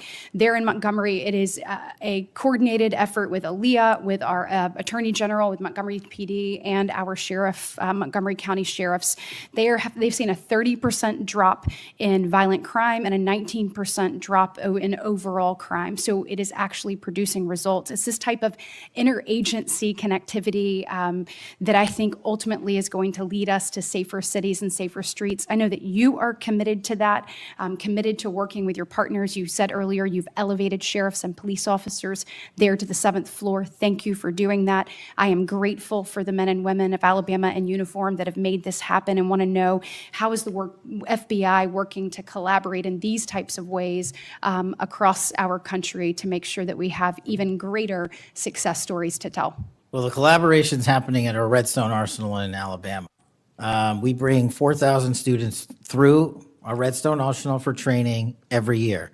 In terms of our future plans, in the next few years, we will bring 13,000 students a year through Alabama's Redstone Arsenal. And by students, I mean FBI employees, I mean sheriffs, I mean police chiefs, I mean cops, I mean intel analysts, because that is their future gem of how we're going to train local law enforcement. And we're so thankful for the dedication of resources to that facility. And I encourage everyone to go down there and take a look, because if you want to see where the FBI is going and how we're going to train the future, it's happening at Quantico and Redstone.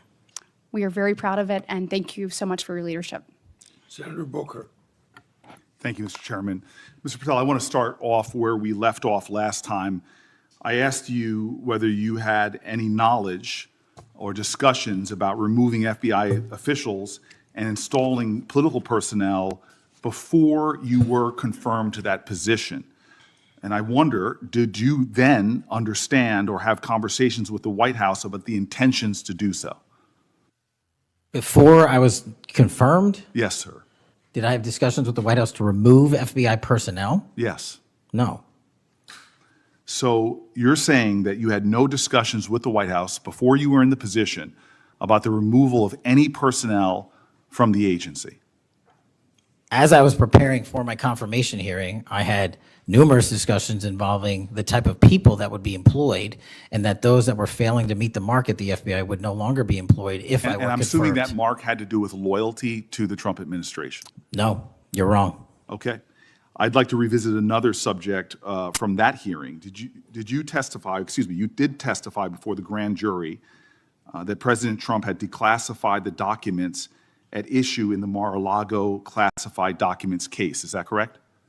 I don't have the grand jury transcript. That's why I released it. Whatever it says is the best evidence. You know, that's what you said to Senator Whitehouse, that your grand jury testimony was publicly released. It has not been. In fact, in July, a court denied a news outlet's bid to get that transcript. But the court said quite clearly that you are free to discuss your grand jury testimony. So I ask you again, did you testify before the grand jury that President Trump declassified the documents at issue in the Mar-a-Lago classified document case?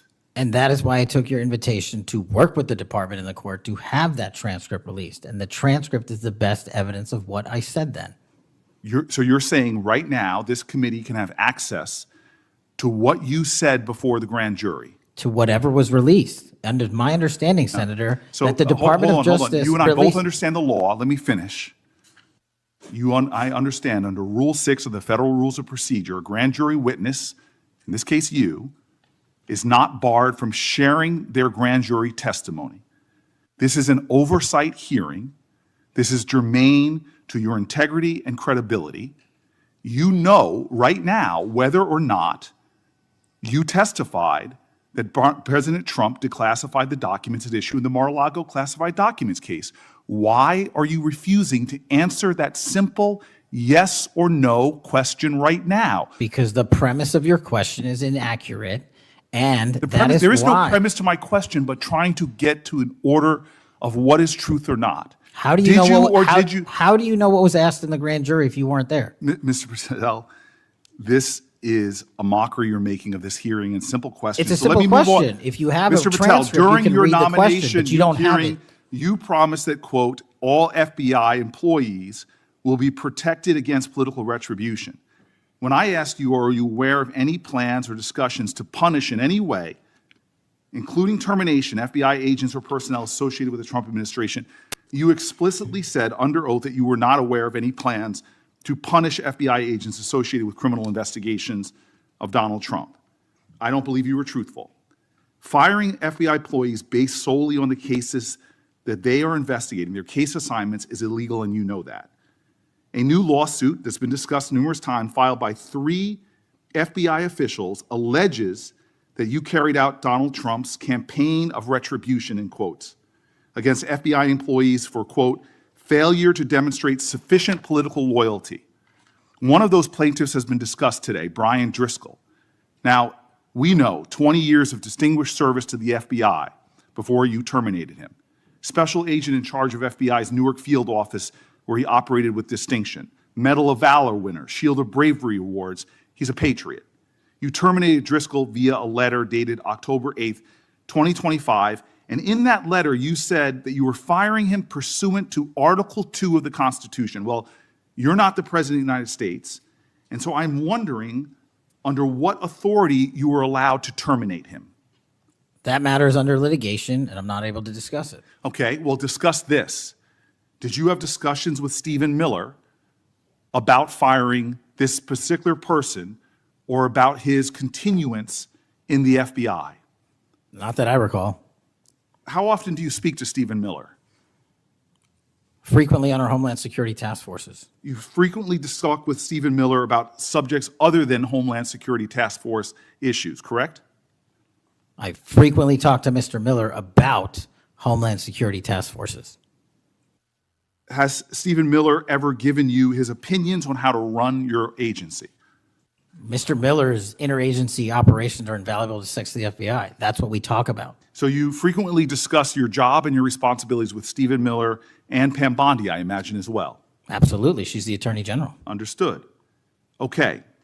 Donald Trump promised to make us all safer. You have pushed out senior FBI agents with decades of knowledge and experience. In fact, this is the first time in FBI history that neither the director nor the deputy director have any experience with the FBI.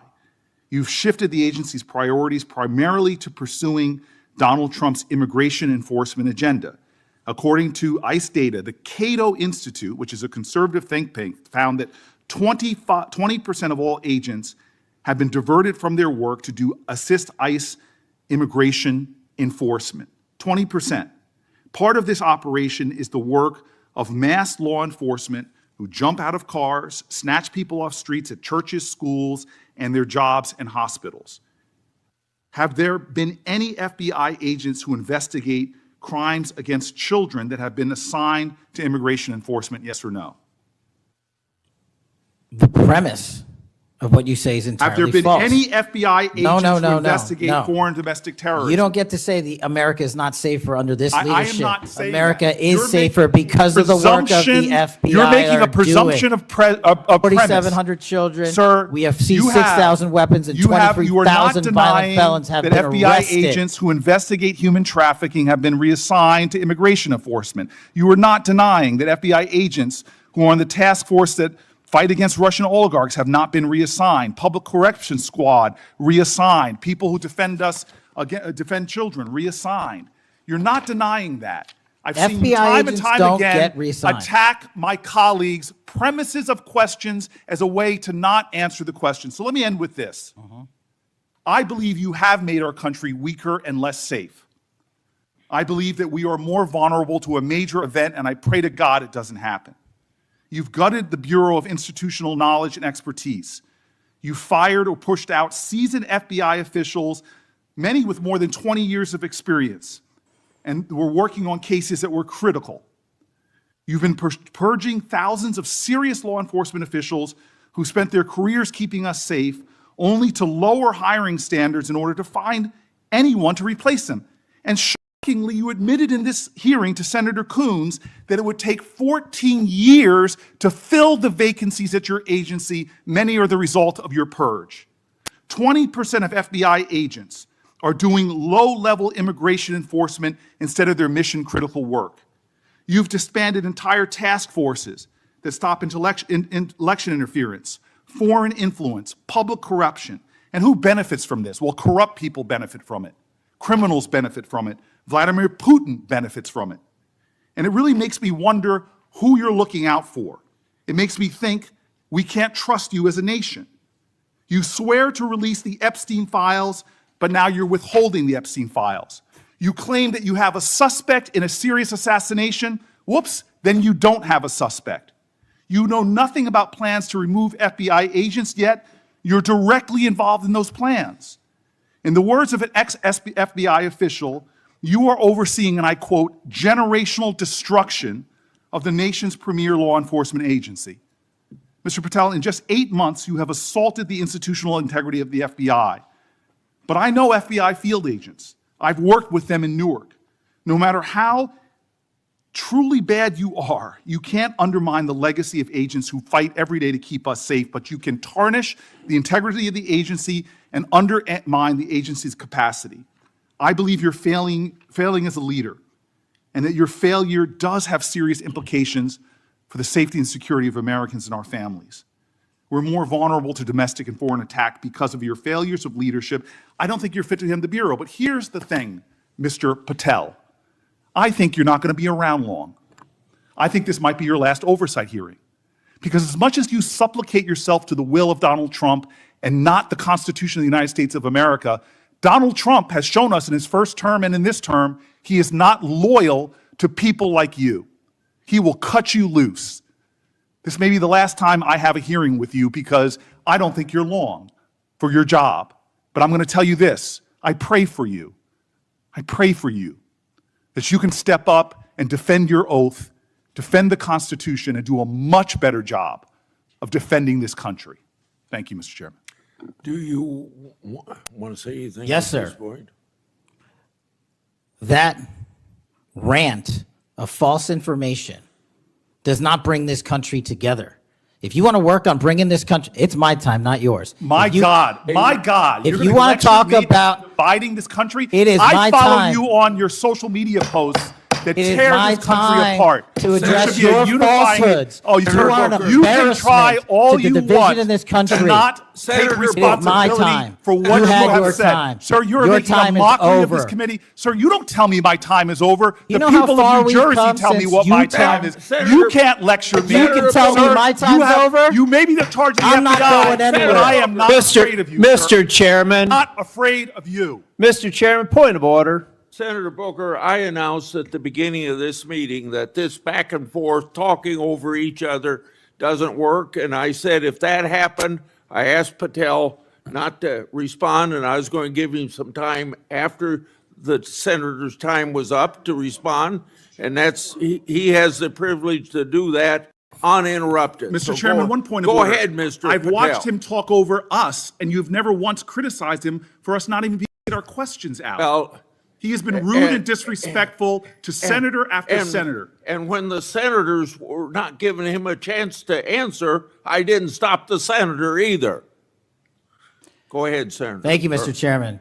If the FBI, under my 7-month leadership, were failing this administration in this country, why do we have 23,000 violent felons arrested this year alone? A 200, a double increase from that time last year. Why is it that we have seized 6,000 weapons? Why have we found 1,500 child predators and arrested them? Why have we 300 human traffickers in jail? Why have we found and identified 4,700 children? Why have we seized 1,600 kilograms of fentanyl, enough to kill a third of the American public, a 25% increase alone from last year? 88,000 kilograms of cocaine seized, 7,000 kilograms of meth seized, and that's just on our criminal operations in summer heat. How is it possible that we're taking 8 kilograms off the streets of the cities in New Jersey and preventing the deaths of 607,000 people this year alone, a failure of the FBI and my leadership? How is it that we have counterintelligence arrests already this year exceeding the numbers from the entirety of last year? 33% increase in PRC, 83% in Russia,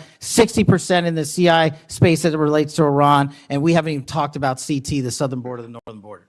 Before Senator Cruz, I kind of feel like a broken record today. All this interest in FBI termination, yet my colleague showed no intent or interest in when my whistleblowers suffered retaliation over the past years, particularly the past 4 years.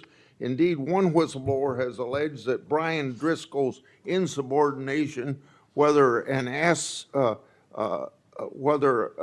agent is on a hot button case or not, they ought to be held accountable for misconduct and weaponization. Senator Cruz.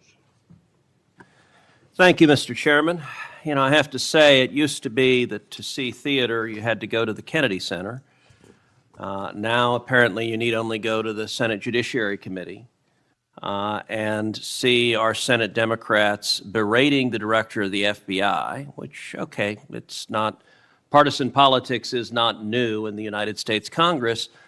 But what is remarkable is what Senator Booker was berating Director Patel about. He wasn't berating him for failing to do his job, but rather he was furious for Director Patel for successfully doing his job. For 4 years, the Democrats under Joe Biden had an open border that undermined the safety of every single American. They allowed 12 million illegal aliens to come into this country to invade this country, and every single day Americans were murdered, women were raped, children were assaulted by violent criminals that Democrats released. Now, Director Patel, I found Senator Booker's questioning really bizarre. He asked you, have you reassigned FBI agents from human trafficking to immigration issues? Director Patel, are the Mexican cartels that are bringing people illegally into this country engaged in human trafficking? Yes, sir. What the hell does it mean to reassign someone from human trafficking to immigration? The greatest human trafficking in the world has been over the last 4 years at our southern border. It is modern day slavery that the Democrats still defend. They still defend those open borders. Mr. Patel, he also said, did you reassign FBI agents from protecting children to immigration, how many children have you found that were victimized by the open borders of the previous administration? 4,700. 4,700. And yet, oddly, I don't hear a Democrat here saying, gosh, thanks for protecting those kids. 35% increase year to date last year.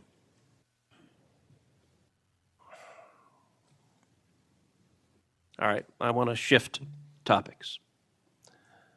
And I want to shift topics to what happened last week. Charlie Kirk was assassinated. He was assassinated because of his political views. We're living in a time of enormous division and tragically hatred, and hatred that manifested in evil that we saw last week.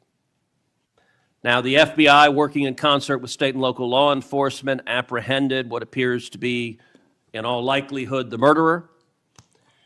And you did so in just 33 hours. So I want to start by just congratulating you and the FBI agents and state and local law enforcement for successfully apprehending the murderer in less than a day and a half.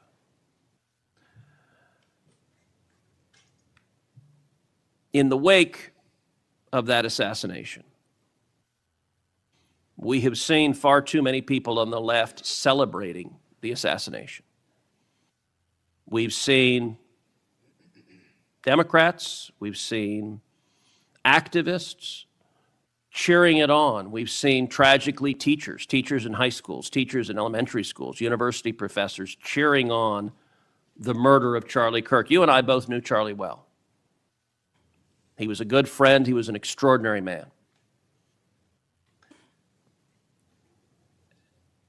And I will say there's a great deal of discussion about what to do about it. Under our Constitution, under the Bill of Rights, the First Amendment, speech is protected. And that's true even for vile speech.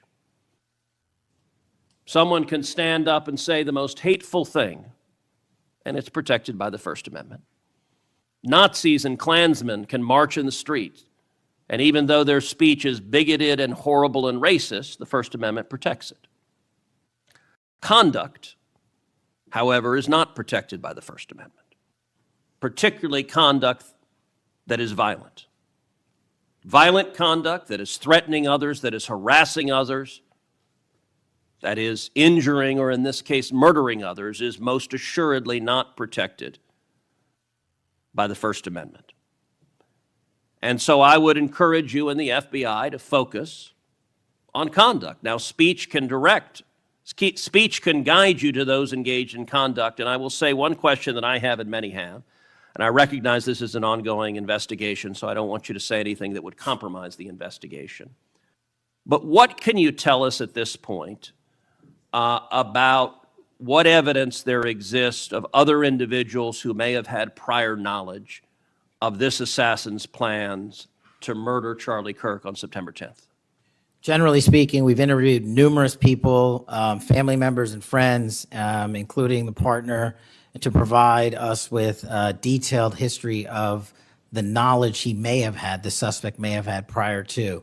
We're still mapping out who, if anyone, was involved as an accomplice.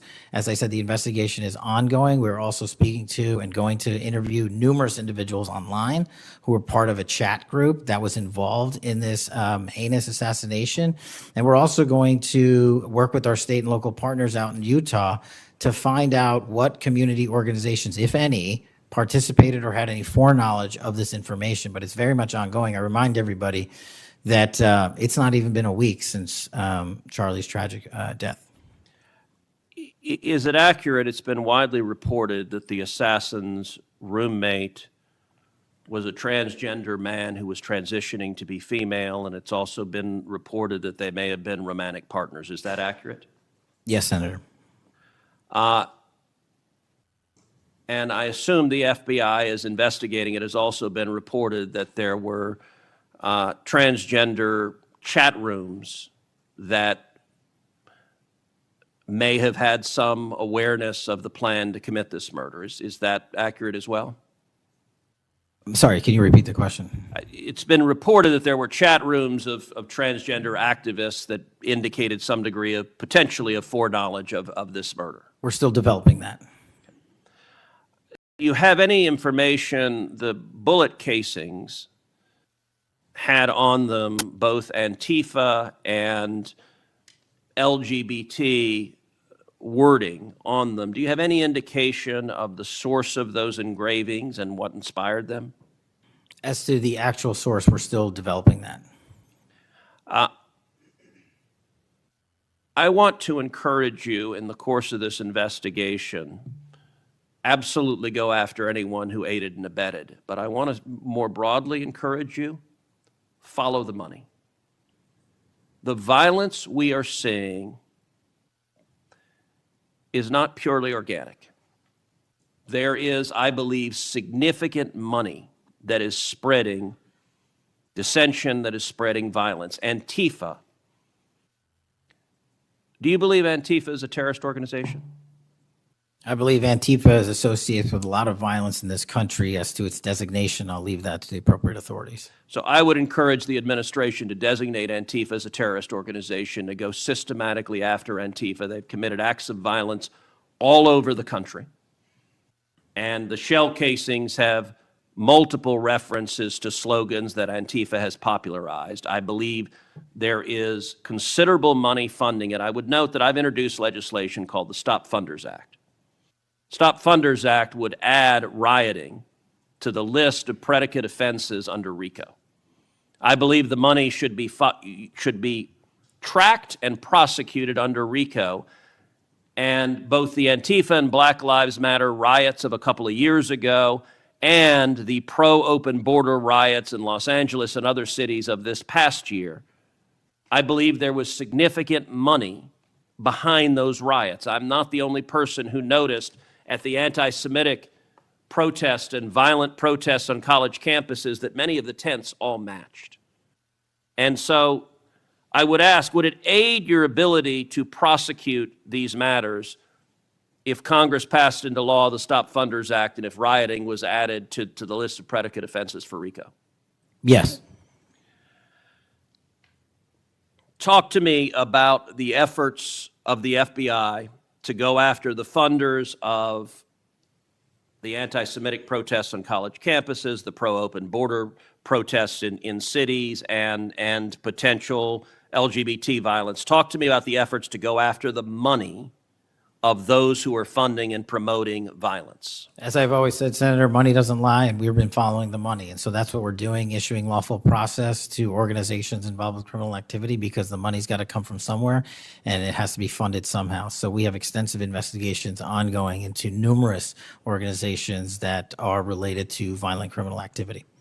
Cutting off the money will make America much safer, and that is the core job of the FBI. And I thank you for doing your job. Senator Patel. Thank you, Mr. Chairman. Mr. Chairman, glad to be on this committee and take our responsibility seriously to conduct oversight of the FBI, obviously one of the most critical law enforcement agencies in the country. As Senator Klobuchar and others on this committee have reminded us, the last several months have provided far too many reminders of the political violence crisis in America today, and the gun violence crisis in America today, including the tragic killing just last week. Director Patel, this committee takes seriously its not just oversight role, but recognizing the FBI's important role in protecting the public from gun violence while respecting constitutional rights. If you recall, this was a significant subject area of my questioning during your confirmation hearing. The Bureau plays a central role in enforcing federal firearm laws, ensuring the accuracy of background checks, and monitoring trends like machine gun conversion devices and lost or stolen firearms. Now, during your confirmation hearing, you pledged that the FBI would enforce firearm laws fully and fairly, consistent with the Second Amendment. Yet we continue to see a sharp rise in lost and stolen firearms reported by federal licensees. Can you point to any measurable enforcement results like arrests, not just arrests, but also prosecutions or task force expansions since you became director? I'll get those to you, Senator. Nothing you can share here today? No, I'll get the full list to you. You came unprepared today to respond to questions which you knew were important going back to your confirmation hearing. Now, the Bureau has warned about the public safety threat posed by machine gun conversion devices, which convert semi-automatic weapons to automatic ones. Can you at least reference what resources you're dedicating to this threat? Absolutely, Senator. Part of tracking ghost guns, as you alluded to, is having a sustainable database, which is hubbed out of our CJIS division in West Virginia. And we've allocated more resources so that FFLs can track and trace firearms that are stolen and make sure they don't get into the population. That's one of my primary concerns, that we don't want stolen weapons anywhere near anything. The numbers continue to go up as reported by federal licensees. Let me get to my next question on this topic. You previously stated that you hadn't reviewed FISA, a federal law that improves reporting to the National Criminal Background Check System. 8 months into your job, what concrete steps have you taken to ensure that NICS records are complete, accurate, and timely? That's actually a great question that we have dedicated a lot of resources to, again, at CJIS. The NICS system has been trying to get to 100% within 15 minutes. We are currently at 93%, with 87% of those being responsive in less than 60 seconds. So we got more Do you work. think additional resources would be helpful in getting to 100%, or do you still argue that less resources are necessary to get from 93 to 100? No, I just think we have to work on how fast our actual infrastructure processes these things. On to a question about resources. The FBI's core mission is to counter terrorism, espionage, and major criminal threats. Now, recent large-scale reassignments to immigration enforcement or politically motivated investigations cause me concerns that other critical missions are being neglected. One example, in March of this year, you created a Tesla-related task force and diverted personnel from the domestic terrorism operations section to work on that task force. What risk analysis justified that decision, and do you still consider domestic violent terrorism to be a lower priority? Any form of terrorism, domestic or international, is the highest priority at the FBI. And when you Why say divert resources away from those missions? I don't believe that's accurate. We did not divert resources away. When cars were exploding and people were being set on fire, I directed resources to address it. Well, then I'll suggest in your follow-up, and we can make this more explicit in our questions for the record, that you provide the accurate information about the diversion of resources. Because, again, when I understand that you authorize large-scale agent reassignments from counterintelligence and cybercrime to not just immigration cases, but others, it has an impact on the other priorities like nation-state threats and ransomware investigations.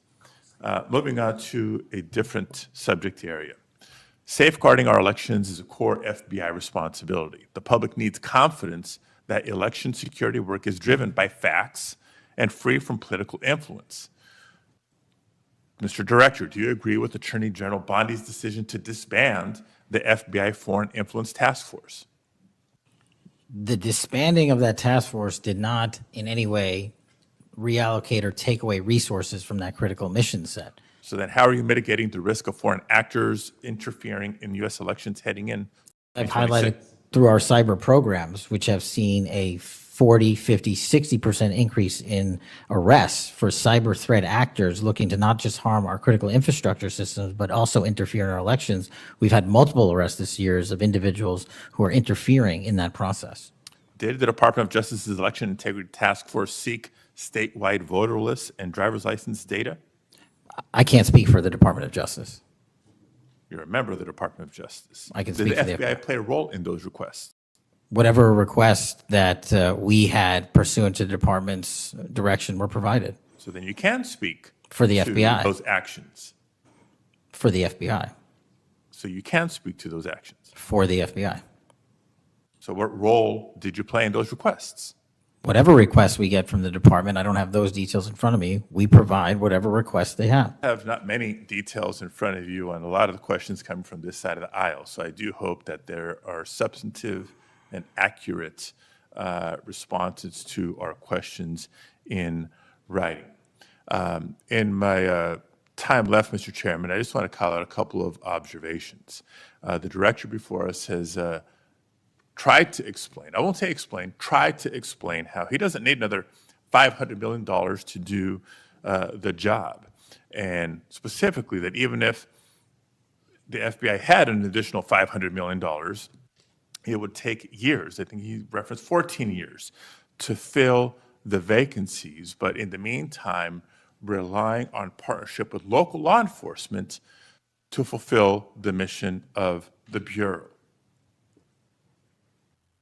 As we've discussed in other hearings and in other committees, by the way, given this immigration mass deportation agenda of the administration, the FBI is not the only one leaning on local law enforcement to do the job. ICE has made it clear that they're doing the same. Other law enforcement agencies within DHS is doing the same. So much so that ICE's recruitment, because they're not only not advocating for cuts, they're actually requesting additional dollars and have issues about policy with them. But if ICE's plan to do the job is not just hiring up significantly, they don't seem to have that as a concern, but the FBI does. Both ICE and the FBI are citing partnerships with local law enforcement, which, look, partnership and engagement is great. But having come from local law enforcement at the outset of my public service career, I also know that capacity and resources at the local level are strained, particularly in times like this. And when ICE is going on a hiring spree, and you have local law enforcement agencies worried about their ability to recruit and retain local law enforcement officers and not losing them to the federal government, then our reliance on those local law enforcement agencies is a perilous strategy to take and could undermine local law enforcement's ability to address crime at the local level, whether it's white-collar crime, organized retail theft, violent crime, et cetera, et cetera, et cetera. And in my final minute, I will also suggest this. Director Patel has referenced earlier in the hearing that one of the most significant value addeds of partnering with local law enforcement is that they have the best intelligent, they are the best intelligent source. Is that correct? For on the ground. Yet, when local law enforcement is put in a perilous position of being in a role with this mass deportation agenda, which is consistently overreached, has been found to violate the law and the Constitution, and has undermined public confidence in law enforcement, not just by immigrants, by the way, but especially immigrants.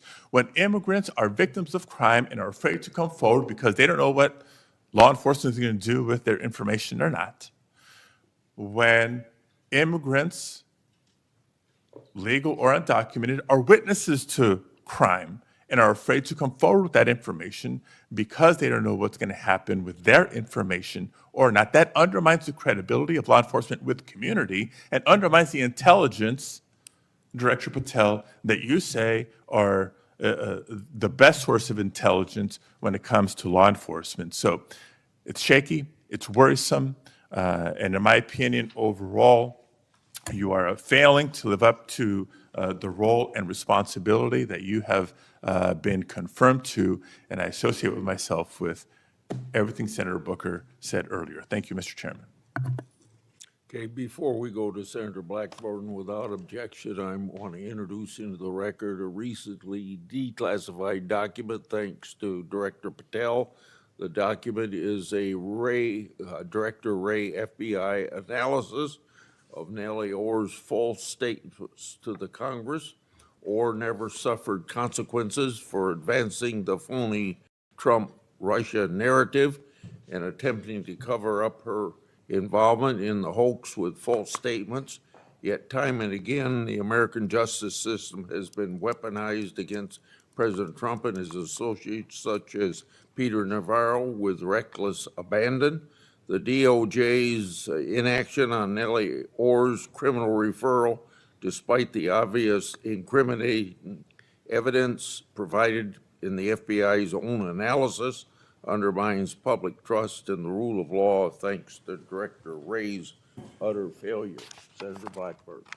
Thank you, Mr. Chairman. And Director Patel, thank you ever so much for being with us today. And I want to thank you for your commitment to fight violent crime in Memphis. And when you first came to meet with me before your hearing here, I gave you the stats on Memphis, Tennessee, and their crime rates. And then you committed then and again at your confirmation to help us. You have been true to your word, and we are very, very grateful. Operation Viper has been such a success. The 500 arrests are important. These are gang members and gang leaders out of Memphis, Tennessee. There are over 100 gangs in Memphis. So the impact of these arrests, the impact of 100 indictments of these gang members.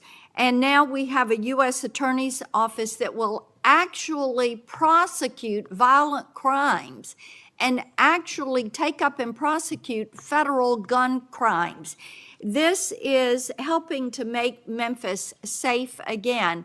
And yesterday at the White House, to have the president announce the second phase of this with bringing in the Guard, and we've got ATF and DEA and the U.S. Marshals and Homeland Security, and the work that you and General Bondi and the President have done is so appreciated by the people of Memphis, Shelby County, West Tennessee, and I am ever so grateful for the work you've done. You know, one of the things, as we talk about Memphis and what a vibrant and wonderful historic city it is, it's important to realize Memphis is one of the logistics hubs in our country.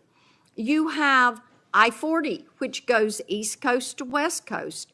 You have the Port of Memphis. You have FedEx. You have all 5 Class A railroads that are there, as well as so many companies that are important to Memphis. And I have found it so interesting that some of my colleagues want to complain about agents being taken out of the DC office and actually put to work in the field because they've been needed in the field. And you can look at the stats from Operation Viper and see the difference that they have made. And we so appreciate that. I do want to drill down just a little bit on the issue of cargo theft, which ties into the logistics hub in Memphis. We've got a lot of companies that go through there. IMC is a big logistics company. People in Memphis know what it takes to keep America moving.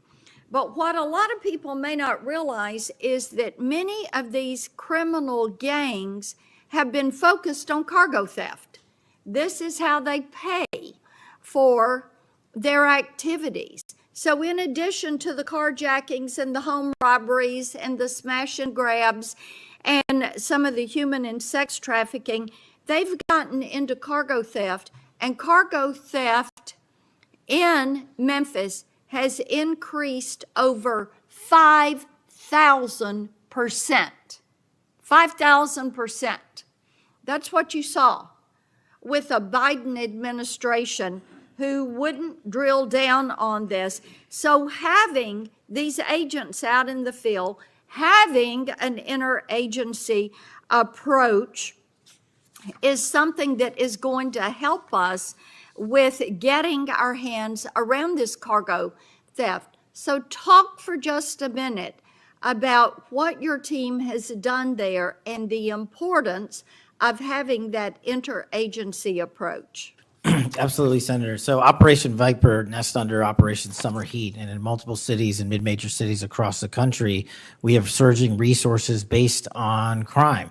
And Memphis, as you know, Senator, had the highest per capita homicide rate in the country, and that was simply unacceptable. And so what we did was what we call Phase 01 of operations at the president's direction. We went into some of these cities quietly to collect the intelligence that was necessary to start these operations, to start seizing these firearms, which we seized, I think, over 115 firearms off the streets, to start taking narcotics off the streets, and also to infiltrate the gang network, this criminal street gang network that is providing these guns and drugs to the public in these communities, allowing for these shootings. And so what the FBI is good at, what the FBI is great at, is partnering with our local authorities in places like Memphis and Miami, and Chicago, and so many other cities across the country, to start the work, because you can't do the work on a dartboard basis. You need ground level intelligence. And that's what we do working with our state and local law enforcement. And the results, I think they said over 100 indictments federally just in this 3-4 month surge. And now we're going to go in there with more resources to finish it. And we are grateful for that. And I think it's so important for my colleagues, what we have seen in Memphis. You mentioned something very important. Your agents go in and they go in quietly. There was no press conference. There was no fanfare. You went in there to work. And very importantly, you gathered the intel. Who are these gang leaders? Where are they?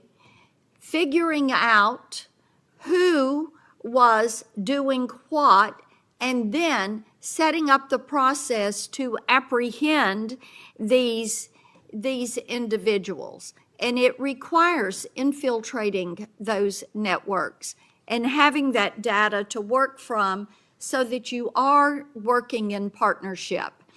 And as I have talked with elected leaders in Shelby County and Memphis, as we have talked with those in law enforcement, they have been so grateful to have this support and this additional education that comes, because local police are learning from your agents when they are learning how to track these gangs and infiltrate these networks. We know that phase 2 of this operation is going to kick off. The Guard is going to be there to support the Memphis Police Department to help them kind of catch up, because they still have a lot of people on their board. They know who they are, where they are, what they're doing. They want to apprehend them and bring them forward. So talk a little bit about how phase 2 is going to continue to work to support the law enforcement efforts in Memphis. Well, it's just like what happened here in Washington, D.C. It takes a whole of government interagency approach where we're working with the Attorney General, the DEA, the ATF, the U.S. Marshals, Department of Homeland Security, because each one of those agencies has specialized capabilities. And when we surge together to work off of the ground level intelligence that was collected, you see what happened in Washington, D.C. here. And that's the next phase of it, because you are able to utilize the National Guard to set up border perimeter operations. So when you go into an area, you have the secure workspace to get in there and stay in there. The key here, Senator, is sustained criminal investigations and sustained prosecutions that clear Memphis, like we did Washington, permanently, and leave behind a blueprint for what local law enforcement can do with our federal partners to sustain that. We don't want to go backwards, and that's critical, but we're in the next step. Sustaining it will be the last one. Well, and we certainly appreciate that. I do want to touch on Operation Restore Justice. And Senator Britt mentioned some of this very briefly, and I know that you and A.G. Bondi have done a tremendous amount of work in protecting children. I appreciate that. And we passed my Report Act last year, and President Biden signed it, and this does require social media to report to NCMEC so that we can have these perpetrators followed up with and apprehended. That's a good start. We're still trying to get the Kids Online Safety Act passed. That has been a bipartisan effort. We have looked with disdain at what has happened with Discord and Charlie Kirk's killer, alleged killer. Talk for a moment about what else Congress ought to do in order to give you all the toolbox you need to apprehend these predators and pedophiles. Well, I think we need to go after the monetary backbone of this infrastructure, like we discussed earlier. I think we also need to make parents across the country aware of how invasive some of these social media sites are and how much criminal enterprise is going on and how easily these kids can be sucked into it. And also, the only way, in my opinion, to do that, is as Senator Klobuchar and I believe Senator Graham had stated, was, we need to work on Section 230. It's been too long since we've addressed it. Nobody's being held accountable. They're making money, and our youth is dying. And that's just unacceptable. Well, we have that reform bill. Thank you, Mr. Chairman. Thank you, Senator Welch. Thank you very much, Mr. Chairman. And just at the outset, I just want to say what I think all of us believe, and that is that the political violence that is so afflicting our country, it doesn't matter whether it's from the right or the left. I mean, all of us have an obligation to fiercely advocate for our point of view. All of us have an obligation to respect people with whom we disagree. The folks we disagree with are our opponents, but they're not our enemies. And I hope all of us keep that in mind and do the best we can to set that example. I want to congratulate the FBI. I want to congratulate the Utah state and local law enforcement for the very good work that it did in apprehending the violent assailant of Charlie Kirk, and that is a terrible, terrible tragedy. Director Patel, at one point you made an announcement that the suspect was in custody. We got our man. It turned out that was not true. In fact, I think that was about 27 hours before the person now in custody was apprehended. Why did you make that statement? Thank you, Senator. Appreciate you letting me address this. What the FBI does is not just locate and find suspects, but we also participate in eliminating subjects. And what we had at the time was a subject in custody in relation to this investigation. So in my commitment to work with the public to help identify subjects and suspects, I put that information out. And then when we interviewed him, I put out the results of that.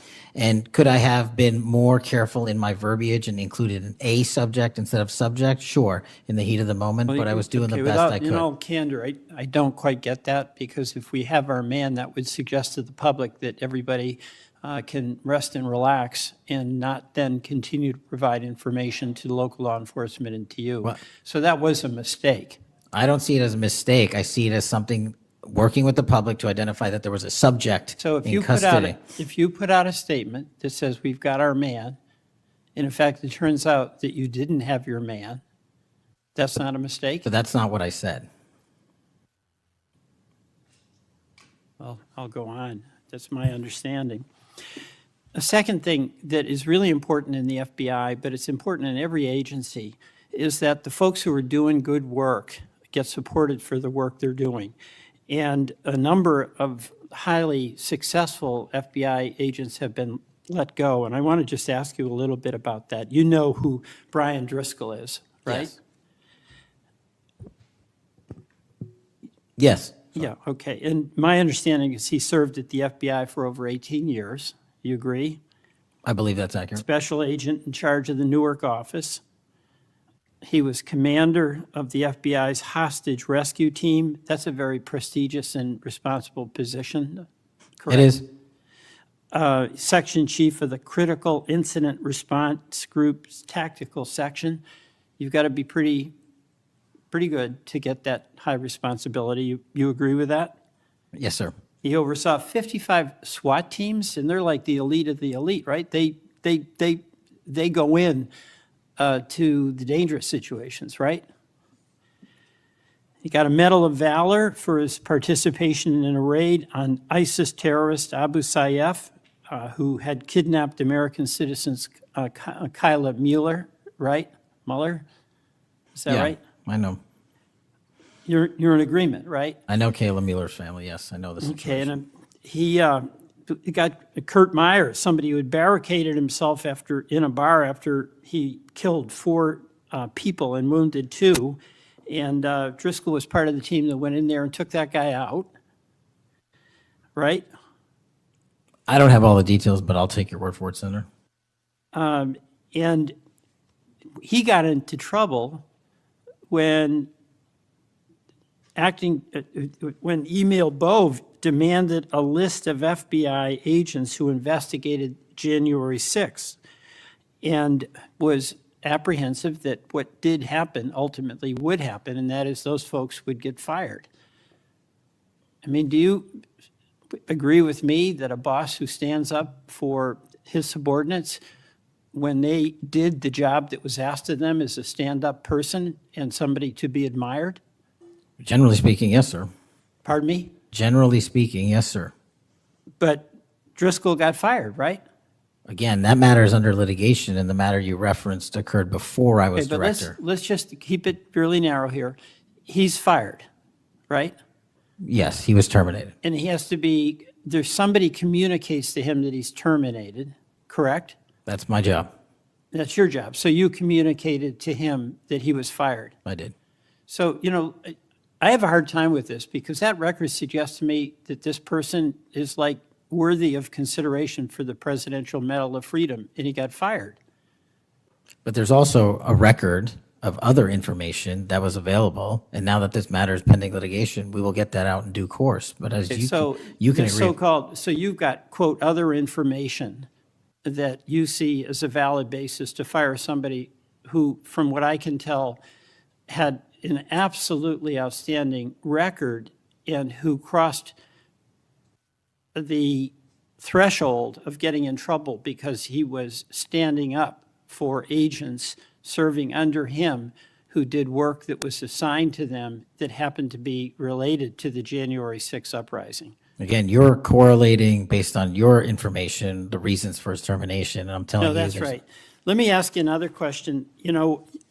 When you were here, you were rightly critical, not here actually, I guess it was on Cash's Corner. You were rightly critical of the way that the previous FBI director used the FBI jet.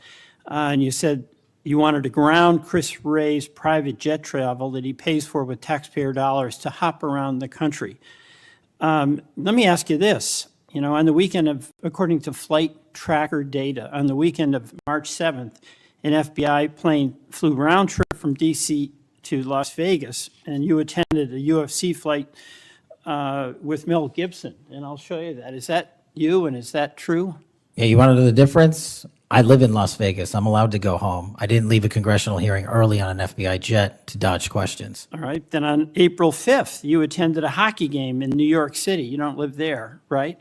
No, I don't. By the way, everyday FBI agents who are assigned in Washington don't get to fly home on a private jet. Well, this is a great point. Do you know why I have to use a private jet? Because Congress made it mandatory. Okay. In April 5th, well, we didn't make it mandatory that you go to UFC games with Mel Gibson. Are you telling me I can't go home? You got to use some judgment here.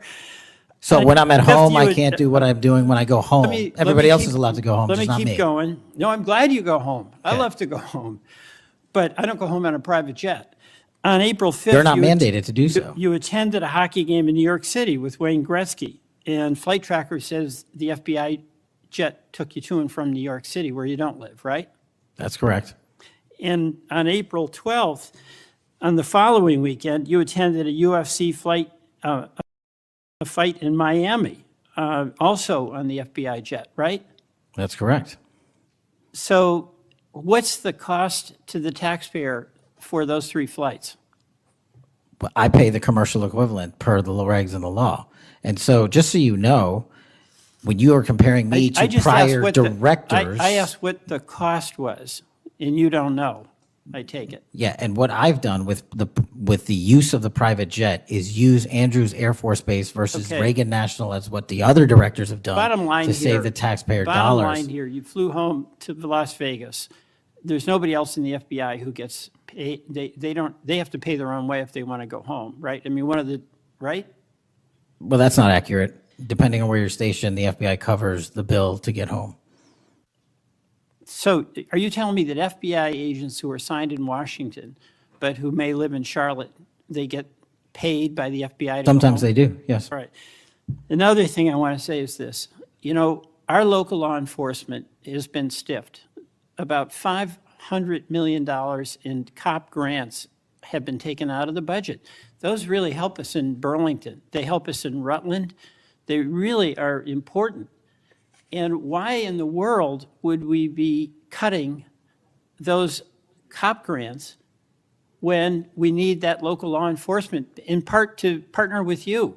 Well, I Do think you you're support that? I think you're speaking to the Department of Justice grants, which I don't adjudicate, but also Vermont, just like every other state, has received a plus-up of FBI personnel. Well, I'll tell you, that's not what we're seeing.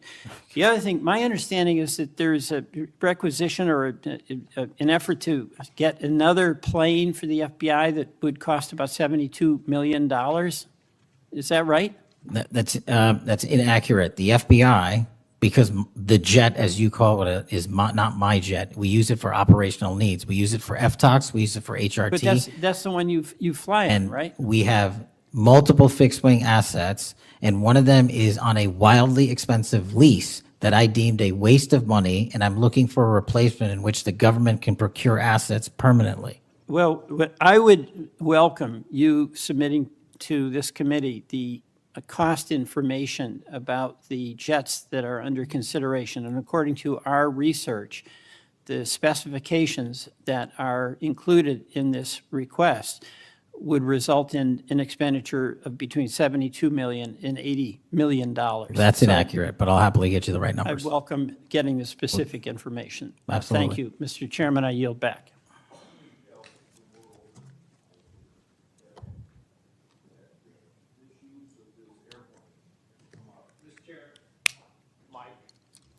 It's on, but I can get closer. Comey became FBI director 2013, and then something like when I became ranking member in the middle of a Congress, or I was ranking member, Comey needed an excuse to come to Des Moines, Iowa, or someplace in Iowa for a family reunion. He wanted to meet with me in Waterloo, Iowa. I think nothing more than an excuse to say he did something official on that trip. Now, I can't accuse him of that because I don't know, but I can't recall that we discussed anything very serious that had to be meet him in Waterloo or Cedar Rapids at the airport before he went to the reunion. And then 2 or 3 years ago, Ray was sitting where you were, and we had 2 Republicans wanted to have second round of questioning, and it would have taken about 10 minutes, and he refused to because he got on this airplane that you're talking about going to the Adirondacks. So I find it interesting that my Democratic colleagues seem to bring up about your use of the Justice Department planes, yet my Democratic colleagues didn't seem too interested about my oversight of Ray's use of the plane. I didn't hear a peep. So my Democratic colleagues need to be consistent.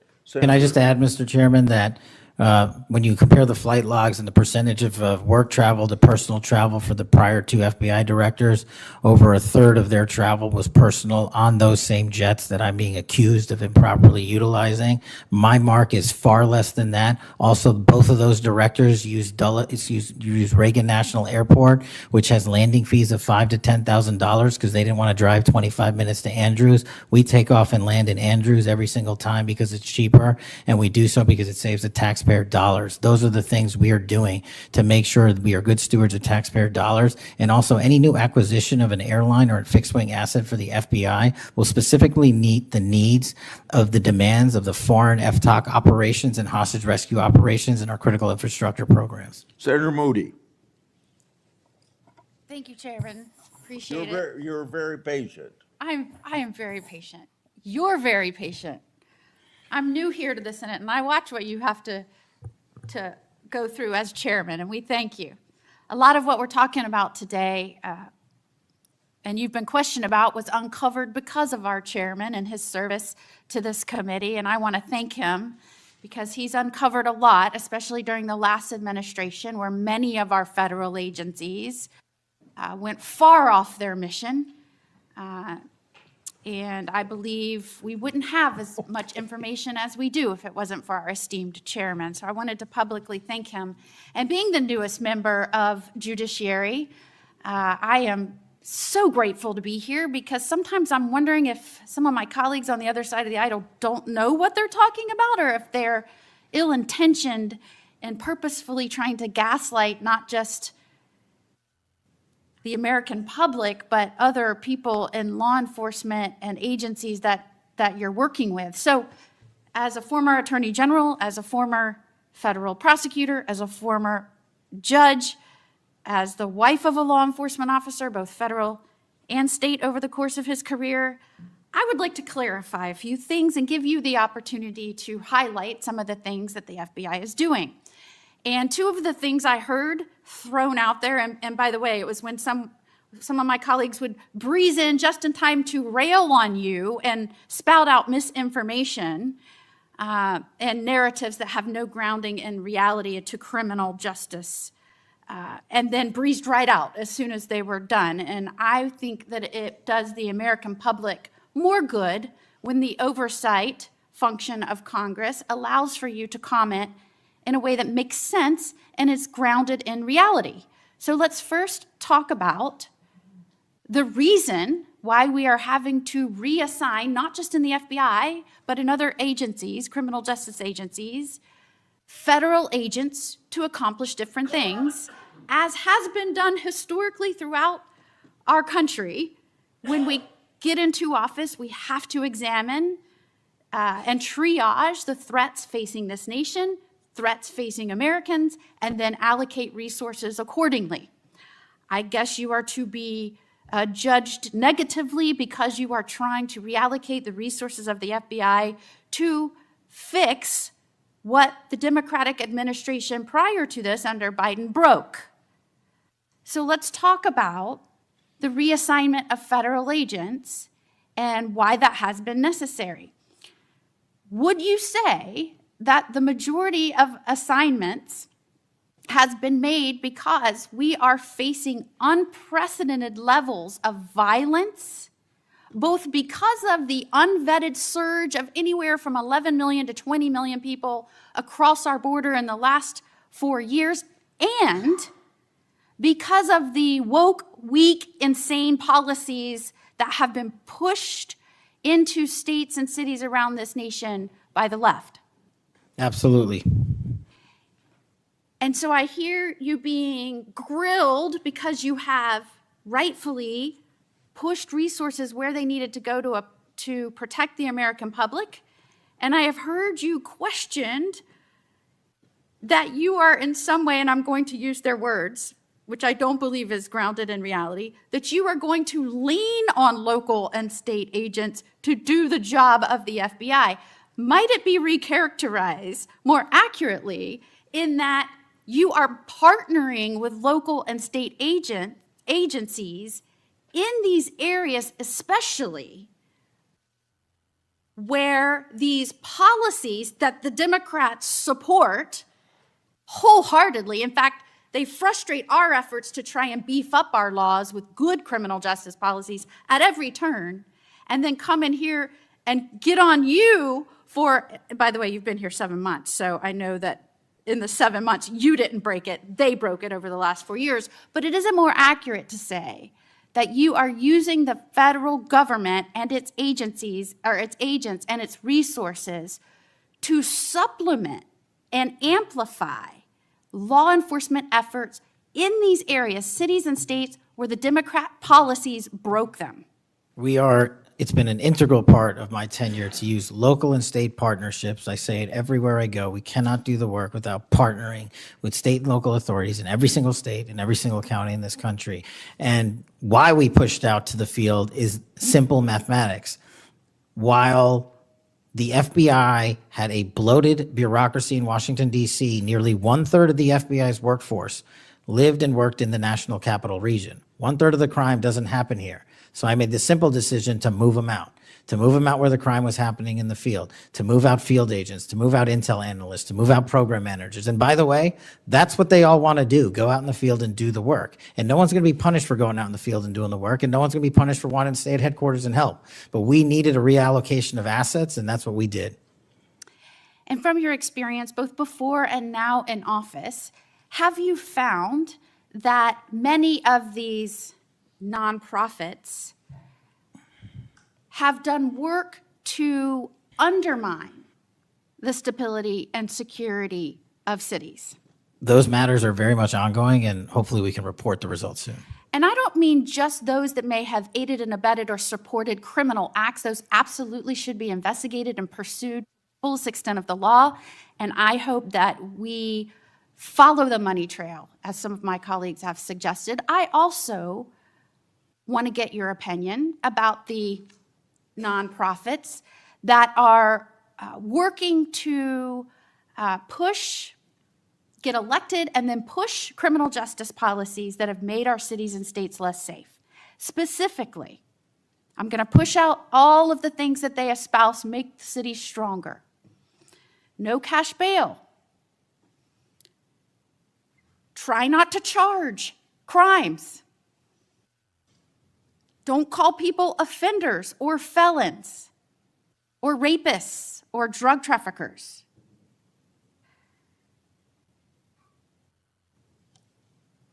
I can go on and on and on. But the gist is, don't charge. When you do charge, charge as minimally as you can. Don't put people on parole or probation following incarceration. Diversion should be the rule. I mean, I can go on. And we're seeing these play out in cities across our nation. I am one who believes it is always important to look at how we can do things better in our criminal justice system. But what has happened is some of these groups have hijacked that good intention by so many and used it as a way to subvert the stability of this country. And I firmly believe when that money is traced, you're going to find it's not only going not just to policies, but it's also going to pushing and promoting criminal acts. And I believe that money and support doesn't just come from infrastructure within the US, because I believe undermining our cities and this nation is something our foreign adversaries will get behind, and it will show that they are behind. Is the FBI trying in its reallocation of resources to make up and help in these areas where local law enforcement is trying its best, but it's fighting an uphill battle against mayors and city council and indeed governors that promote and support and pass laws and policies that follow these weak, insane policies? We go into every community where the crime rates are high, and if you look across the board, the crime rates are coming down across the country because the FBI is going in there and doing good police work, and we're not going to be dictated to by mayors or governors. We have federal law enforcement capabilities and responsibilities to our citizenry, and we're executing those on every single day, including rural communities and tribal lands. And you are, correct me if I'm wrong, welcomed and supported and enthusiastically praised by the cops that are there because they want those communities safer.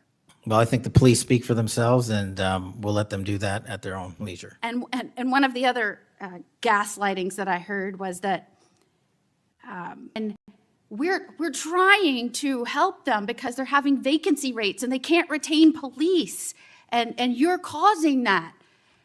Is it in fact that police across this country, because they've been defunded, they're not supported, they have groups that are continuously combating when they're trying to make the communities safer? I know this because when I was the Attorney General, they all wanted to come to Florida, and I welcomed them with open arms. In fact, we are increasing our ranks in Florida, sometimes to the detriment of other cities and states because they can't keep them. They tried to make it sound like it was your fault that we had vacancies in these police ranks around the nation, when in fact, aren't you trying to help bolster their ranks and help them because they have mayors and prosecutors and city councils and governors that won't help them? That's exactly what we did. We did it in DC. We're doing it in Memphis. We're going to Chicago, Miami, St. Louis, so many other cities across the country. And I'm just grateful that you are doing this, and I commend you for all the numbers that I'm seeing going after the violent crime, helping make sure we are getting the criminals that came here unvetted from other nations out of this country, that you are allocating resources to those efforts. It is all important to make this a stronger, safer nation, and we appreciate you being here today and making sure we're talking truth and not misinformation to the American people. Thank you. Thank you, Senator. Before Senator Schiff, I want a UC to introduce into the record a declassified Clinton Annex. The Clinton Annex is a declassified appendix to the Justice Department Inspector General report about the Clinton email investigation. The annex shows that the FBI had evidence necessary to conduct, quote, thorough and complete investigation, end of quote. But the Comey FBI failed to review the evidence at the time. After nearly a decade in the shadows, this information has now come to light thanks to Dr. Patel, or Director Patel. Senator Schiff. Thank you, Mr. Chairman. Mr. Patel, during your confirmation hearing, you made several important commitments. For instance, you told Senator Coons there will be no politicization at the FBI. There'll be no retributive actions taken by any FBI should I be confirmed as FBI director. So let me ask you very specifically, did you ever take any action to terminate or discipline an FBI agent or employee in whole or in part as retribution for being part of an investigation of Donald Trump or January 6th? No. You also committed, you assured Senator Blumenthal, all FBI employees will be protected against political retribution. So you're testifying today that you played no role in the firing of even a single FBI agent for political retribution. None for political retribution. And if any FBI agent said you did, they would be lying. Is that your testimony? I'm only speaking to my actions. Everybody is allowed to make their allegations. Oh, I no, have these are not- allegations against you. And so, I'm- Mr. Patel, if FBI, senior FBI agents or employees said that you were firing them for political retribution reasons because of the cases they were assigned, you're saying they would be lying. Is that your Anyone that testimony? was terminated at the FBI was done so for failing to meet the standards, uphold their constitutional oath, and effectuate the mission. Well, by meet the standards, are you talking about meet the standards of protecting the president under any circumstance? No. You also guaranteed Senator Blumenthal that every FBI employee will be held to the same, absolute same standard. No one will be terminated for case assignments. Are you testifying today that you never terminated anyone at the FBI in whole or in part because of a prior case assignment? No one at the FBI is terminated for case assignments alone. Well, I'm asking about you, Mr. Patel. Did you, in whole or in part, terminate anyone at the FBI because they worked on the Trump investigation or because they worked on January 6th? No one at the FBI has been terminated for case assignments alone. Okay, you're saying alone. Does that mean they were terminated in part because they were assigned to a January 6th case or assigned to the Mar-a-Lago case? You're being very precise here, Mr. Patel. You're saying alone. That means they were fired in part because they were assigned those cases. Is that your testimony? Absolutely not. But if you want to keep Okay, putting words well, in my mouth, then go let me ahead. ask you, let's strip away the word alone. Did you terminate or participate in any discipline of any FBI employee in whole or in part because of their work on an investigation of Donald Trump or January 6th? Yes or no? Any terminations at the FBI by employees. No, I'm since asking you a very specific And I'm question. going to answer the question, but you don't like the answer because it's the No, truth I and it guts want your an answer to my narrative. question. I don't want an answer to someone else's question. So let me just be precise, and I ask for a yes or no answer. Did you ever terminate or discipline an FBI employee in whole or in part because they had been assigned or worked on an investigation of Donald Trump or January 6th? Yes or FBI no? employees are only terminated Yes if or they no, fail Mr. to Patel? uphold their oaths of Yes or office no? and duty. You're not at the answering my FBI question. I You're don't not have to answering my answer your question yes or no because you're setting up a trap so you can have a Oh, media no, I'm narrative. not setting up a trap. And I'm not giving it to you. Unless it's true that you fired people. People in have been whole or in part terminated at because the they- FBI who failed to uphold They were the assigned standards to. that the FBI requires them Did you to tell? uphold. Did you tell anyone at the FBI that all FBI employees who they identified who had worked on cases against President Trump would be removed from their jobs? Did you tell that to someone at the FBI? Say that I would remove people for case assignments? That you would, that people that were identified as having worked on cases against President Trump would be removed from their jobs? Did you tell that to someone at the FBI? People are not removed But for just case answer my question. assignments. Just answer my question. Did you tell that to People someone? are not removed for case No, assignments. you're not answering and I my would- question. And I would Mr. never Patel, tell anyone. Did you tell someone at the FBI that FBI employees identified as having worked on cases against President Trump would be removed from their jobs? Yes or no, did you tell someone that? I would never tell anyone at the FBI that they're being removed for basically their case assignments. Okay, so anyone who had said that would be lying. Is that your testimony? Anyone can say whatever they want. No, I know, but you're saying they were a liar. I'm telling you what I said. Because this is in the complaint against you, Mr. Patel. So you're saying Mr. Driscoll and others are liars? I'm not going to address the complaint and the ongoing Okay, well then let me ask litigation. you, have you ever told anyone at the FBI that the FBI tried to put the president in jail and he hasn't forgotten it, and that your job depended on the removal of agents who worked on cases against the president? No. Did you ever tell anyone that? No. Okay. Did you ever tell anyone that you knew these summary firings you were undertaking were illegal, likely illegal, and that you would be sued and later deposed? Did you ever tell anyone that? No firings at the FBI or terminations were done for anything other than justified Did you ever cause. tell anyone that, Mr. No, Patel? Why don't you no answer my question? terminations at the FBI were ever done in my tenure for anything other than failing Did you ever to tell uphold anyone their that, oath Mr. of Patel? You willing to office answer or the their- question? The FBI. I guess I you're have not willing to answered answer the it. question. So let me move on. Let me move on to the Epstein files. You said you're the most transparent FBI director in history, so I'm going to put you to the test. In 2024, you were asked by Glenn Beck about Epstein's Black Book. And you said, he asked, who has Jeffrey Epstein's Black Book? And you said, Black Book, FBI. And he said, but who?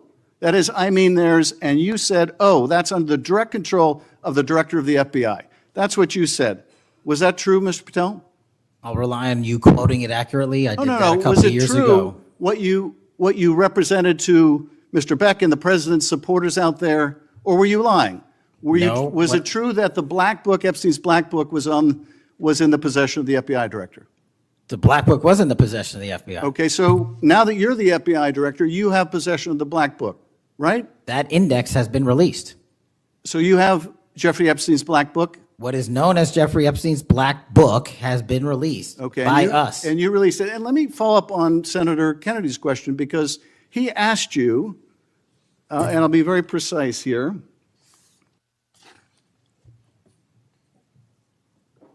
You've seen most of the files. Who, if anyone, did Epstein traffic these young women to besides himself? And you said, himself, there's no credible information, none. If there were, I would bring the case yesterday that he trafficked to other individuals. And Kennedy, the information we have, again, is limited. And Senator Kennedy said, the answer is no one. And you said, for the information we have. So is it your testimony today that in all the Epstein files, that Jeffrey Epstein trafficked no one to anyone but himself? Is that your testimony, Mr. I never Patel? said Jeffrey Epstein didn't traffic anyone else. Did he traffic any young woman to someone other than himself? That was Mr. Kennedy's question, And I Senator Kennedy's said question. the information that 3 administrations have had access to I'm have asking made you- determinations that there are no investigative leads that were credible to prosecute and investigate any others. I'm Well, specifically I'm asking stating you whether we it's were your working on. testimony today.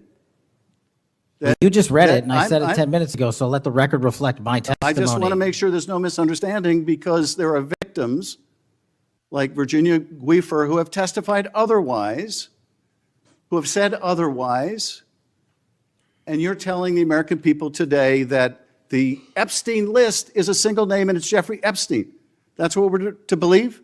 That's not what I'm saying. That's what you're saying. And Well, you can say whatever you Let me want. ask you this.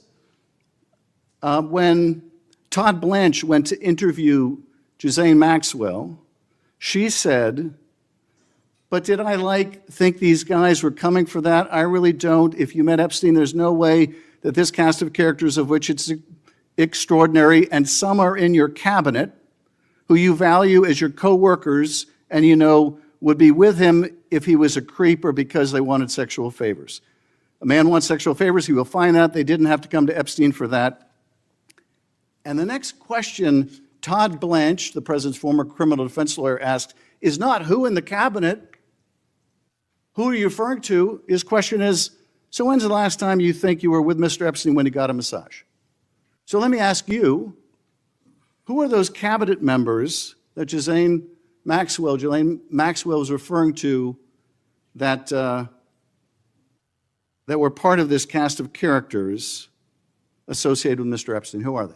The Deputy Attorney General took the aggressive step that no one else did and interviewed Miss Maxwell for I'm 2 asking you, days, who are and we released who are the the cabinet entirety members? of that Who are the cabinet transcript. members? I do not have that transcript in front of me. You're picking it piecemeal. The American public can read the entirety of that. One last question, because you clearly won't tell us the cabinet members associated with Mr. Epstein. Let me ask you one last question.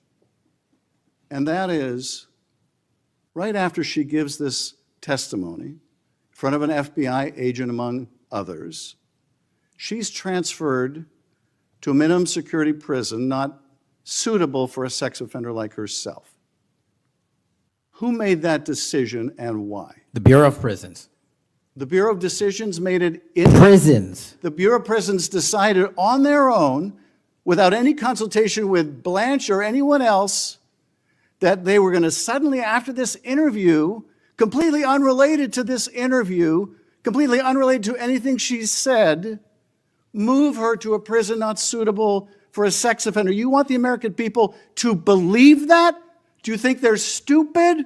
No. I think the American people believe the truth, that I'm not in the weeds on the everyday movements of you're not in inmates. the weeds? What I am doing is most- protecting the this country, most- the providing most historic significant reform, witness- and the most combating the significant witness, weaponization of the intelligence Epstein by the likes files of you. cover-up And we have gets countlessly proven you to from be a your liar in administration, Russiagate, in and you January call that 6th. being You are in the the biggest weeds? fraud to ever sit in the This United States stinks to Senate. high You are a heaven. disgrace to this Stinks to high institution heaven. and an utter coward. I'm not surprised.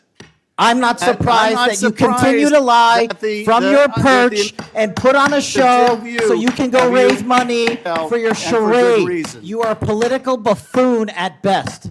Well, you can take an internet troll. Take and it make- to the you can bank take an that the internet- FBI is you protecting can this make an country internet troll, and the state and the FBI citizens of the director California. will We are always bringing be nothing more historic than an reform. internet Point of troll. order. But all you care about is a child sex predator that was prosecuted by a prior administration, and the Obama Justice Department and the Biden Justice Department did squat. And what did President Trump do? Bring new charges courageously. And what have we done? Chairman, You said take I'm the control most of this transparent situation. FBI director in history. Take control of this 33,000 pages of information to you. I challenge you to say anything credibly to the truth. Go ahead and run to the cameras where you want to go now. Both of you be quiet. Before I go to Senator Tillis, without objection, want to introduce into the record the Durham Annex. The Durham Annex is a declassified appendix to John Durham's report about Crossfire Hurricane. The Durham Annex contains information exposing a reported Clinton campaign plan to falsely tie President Trump to Russia. For years, I've fought to assemble and publicize all the facts heretofore unknown surrounding Durham's investigation, Crossfire Hurricane, and related matters. The Durham Annex was declassified large part because of Director Patel. Senator Tillis. Thank you, Mr. Chairman, and Director Patel, thank you for being here. I've actually admired the way you've tried to keep your composure over the course of this. Kind of reminds me of an old Far Side comic that said the floggings will continue until morale improves. The last one I just coach you on, don't take the bait, because they're going to use that discussion between you and Senator Schiff, as you've suggested before, to raise money. Just sit down in the quiet confidence that you're doing a good job. Real quick, in less than 30 seconds, give me your resume again on why you're qualified for this position. Thank you, Senator. I served as a public defender and national security prosecutor. I tried over 60 criminal trials to verdict in state and federal court. I served as the lead investigator in the House Intelligence Committee and the counterterrorism expert there, unfolding the Russiagate investigation. I served as the head of counterterrorism for a presidential White House. I served as the deputy director of national intelligence at the Office of the Director of National Intelligence, overseeing our 17 intelligence agencies. I served as a chief of staff to the Department of Defense and the Secretary of Defense, overseeing a $2 trillion financial equity flow, and also defending the homeland and providing for our no-fail mission. We could drill down in details, because I've studied that record, and I think you should be very proud of it. I just did that for the benefit of the liberal media that just keep referring to you as a podcaster, I think, and I appreciate you giving me that resume.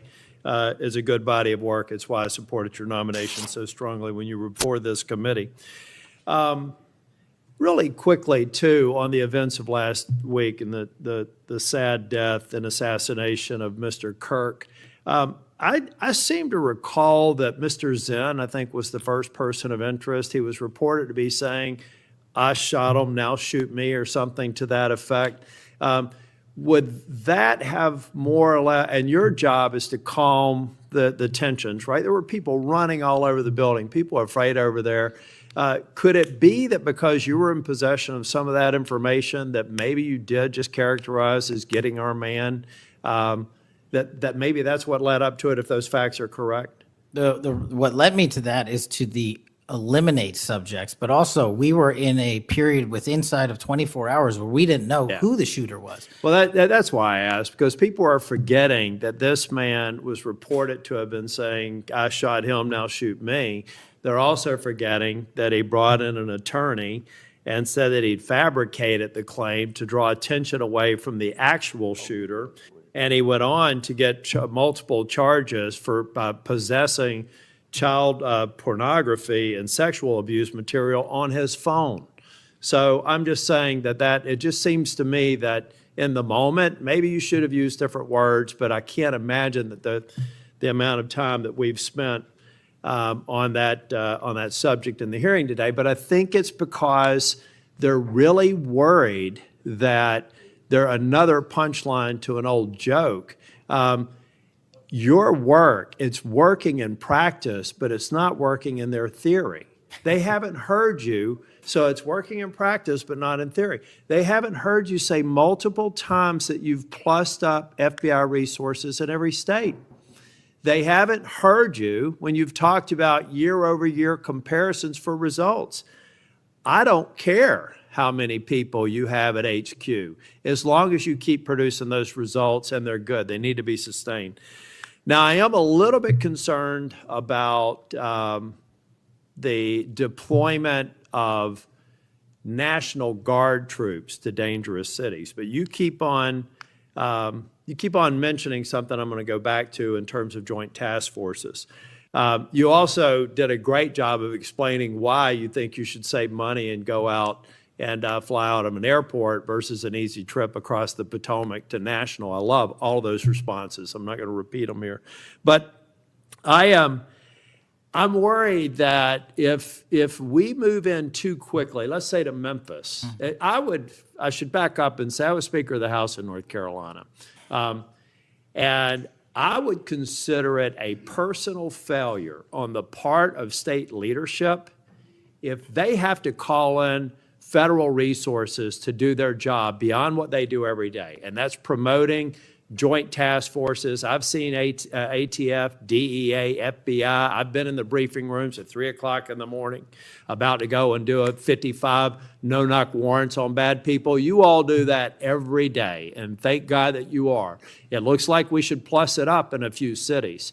I'd rather use the money to deploy National Guard to just continue to leverage what you're already doing well And I compliment you because I've got to believe it's a lot of these joint task forces that have increased the apprehension and charging rates. So thank you for that. But do you agree that at the end of the day, if we're going to have a sustained impact on crime, whether it's Memphis or any other city, that we've really got to enable, empower, and continue to support the men and women on the ground there every single day? 100%. Thank you.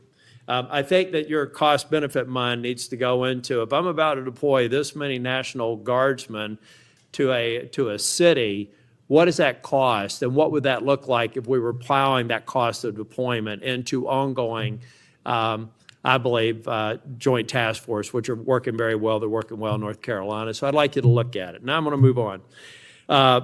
The Safer Communities Act, can I get your commitment to get an update? Maybe we could even take a trip out to West Virginia to see how we're doing an extraordinary job of NICS background checks. People are getting them in record time, but we are taking a few guns away from people that probably shouldn't be able to buy it that day. Would you agree with that characterization? I would love to have you out and anyone else on this day is to West Virginia to see that I'd like work. to bring some of my colleagues to see it's working. We had people on my side of the aisle saying it was going to be awful, it was going to result in mass confiscation of guns. Not true. They were wrong.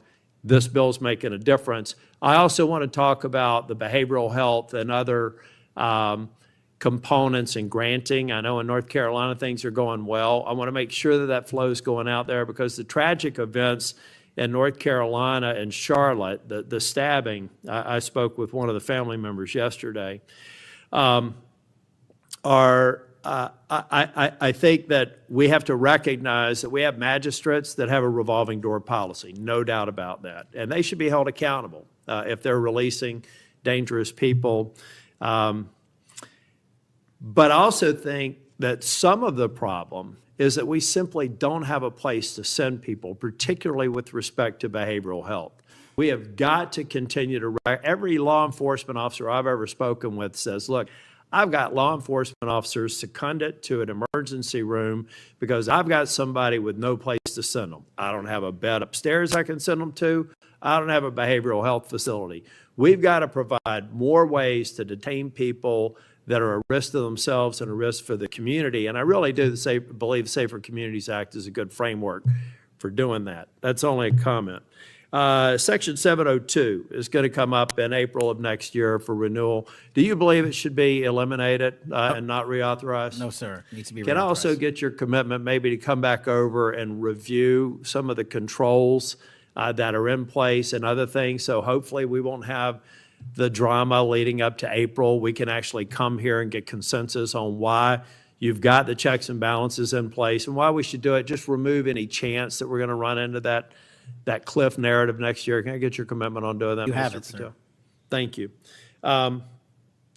I want to talk very briefly on, and the chairman's given me a gavel, but I promise not to go over more than 2 minutes. But that's why I chose to be last, so I could have this discussion and actually get to some facts versus agendas and clickbait that we'll almost certainly see going forward. Tell me a little bit about the rationale behind the change in stance in recruiting. I also understand there may be a reduction in the academy timeline. Just give me some thinking about where you are on recruiting, retention, training, et cetera. Simple. So recruitment is through the roof. We've doubled up month over month our applicants to be 1811s, our federal agents, intel analysts. So the recruitment is going wonderful. What we have to do is figure out a way to get creative because the BFTC timeline is an 18 to 20 week program. And what we've done to address the openings we have for 1811 BRIC agents is we opened it up to the interagency and said, hey, do you at Secret Service or DEA or ATF want to come over? You guys went through FLETC. You guys were cops or military officers. You're law enforcement. So we created a shortened bridge program of 6 weeks at Quantico that if you want to come over and be an FBI agent, you can do so. There's transfers all the time. We just made it easier. And we're also recruiting police officers who might not have a college degree. But in my opinion, that does not disqualify them from serving our community. So we're welcoming them. It's a rigorous application process. It's just one item. But we are changing the timelines based on the needs of the country, but not jeopardizing quality. I'm glad you mentioned that. I heard someone almost a throwaway line that you were hiring people without a college degree. Most of them have had basic law enforcement training, all the kinds of certifications. You're talking to somebody who didn't achieve my 4-year degree until I was 37. I'd like to think that I brought some things to the table, and I think that those people, the mere comment, I think, is inappropriate for somebody considering this to think that they're a lesser person because they don't have a piece of paper. I wanted to get back to the last thing that I will talk about. I'll follow up with some questions for the record. Thank you, incidentally, for consistently being responsive to any inquiries I've made to you. But on the Kirk shooting, I do believe that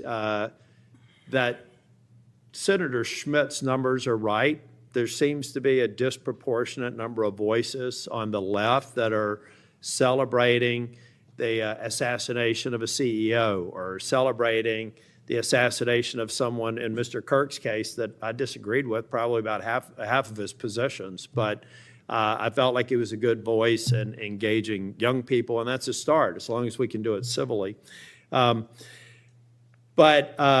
And then I also just went back online because I've hammered on this committee multiple times. I just went online and I found in Pinterest that even today you could order a T-shirt that says ACAB 13.12, which translates to all cops are bastards. Or if you don't like that shirt, you can go get an F the Cop shirt at the same website, on a location on Pinterest. There is clearly a problem with some of the voices of the left, and I'm not necessarily saying any members of Congress, that need to tamp it down. Having said that, within 24 hours of Mr. Kirk's shooting, we had the guy that does the podcast for the War Room and another guy who's denied the Sandy Hook shootings say we're at war. Now, how on earth, and I do believe it's a smaller number, but it's a number that has an influence. How on earth are we de-escalating the situation with the tensions as high as they were last week with going out and saying we're at war? I'm not asking you to respond to this question. I'm just saying that there are people out here on our side of the aisle that still need to look in the mirror. Even if you agree that it's a lower number, bad is bad no matter how many numbers they are. And that kind of rhetoric and that kind of mobilization makes your job more difficult and puts us in a position where we're not being as productive as you want the FBI and state and local law enforcement to be. I'm finished. I just want to thank you for your service. I want to thank you for your concise answers. And I am thoroughly impressed with the fact that you have sat in that chair for over 4 hours without a break. So with that, we're, on behalf of the chair, want to thank you for being here today. And also, I assume, are we leaving the record open for any period of time for 1 week? The record will be open, left open for 1 week so that you may have questions for the record. Mr. Patel, thank you for being here Thank today. you, Mr. Chairman. Meeting's adjourned. Under your leadership, the FBI has apprehended several most wanted fugitives and secured the extradition of senior leaders of the Central American gangs like MS-13. Now, it's well understood that your predecessor left you an FBI infected with politics. I'm going to provide examples of that today, including making public new whistleblower records. At your nomination hearing, I made public records that whistleblowers provide me about Arctic Frost. Arctic Frost was the FBI case opened and approved by antitrust Trump FBI agent Thibault. Arctic Frost then became Jack Smith's elector case against then Citizen Trump and now President Trump. These new records show that Arctic Frost was much broader than just an electoral matter. The case was expanded to Republican organizations. Some examples of the group that Ray FBI sought to place under political investigation included the Republican National Committee, Republican Attorney Generals Association, and various Trump political groups. In total, 92 Republican targets, including Republican groups and Republican-linked individuals, were placed under investigative scope of Arctic Frost. On that political list was one of Charlie Kirk's groups, Turning Point USA. In other words, Arctic Frost wasn't just a case to politically investigate Trump. It was the vehicle by which partisan FBI agents and Department of Justice prosecutors could achieve their partisan ends and improperly investigate the entire Republican political apparatus.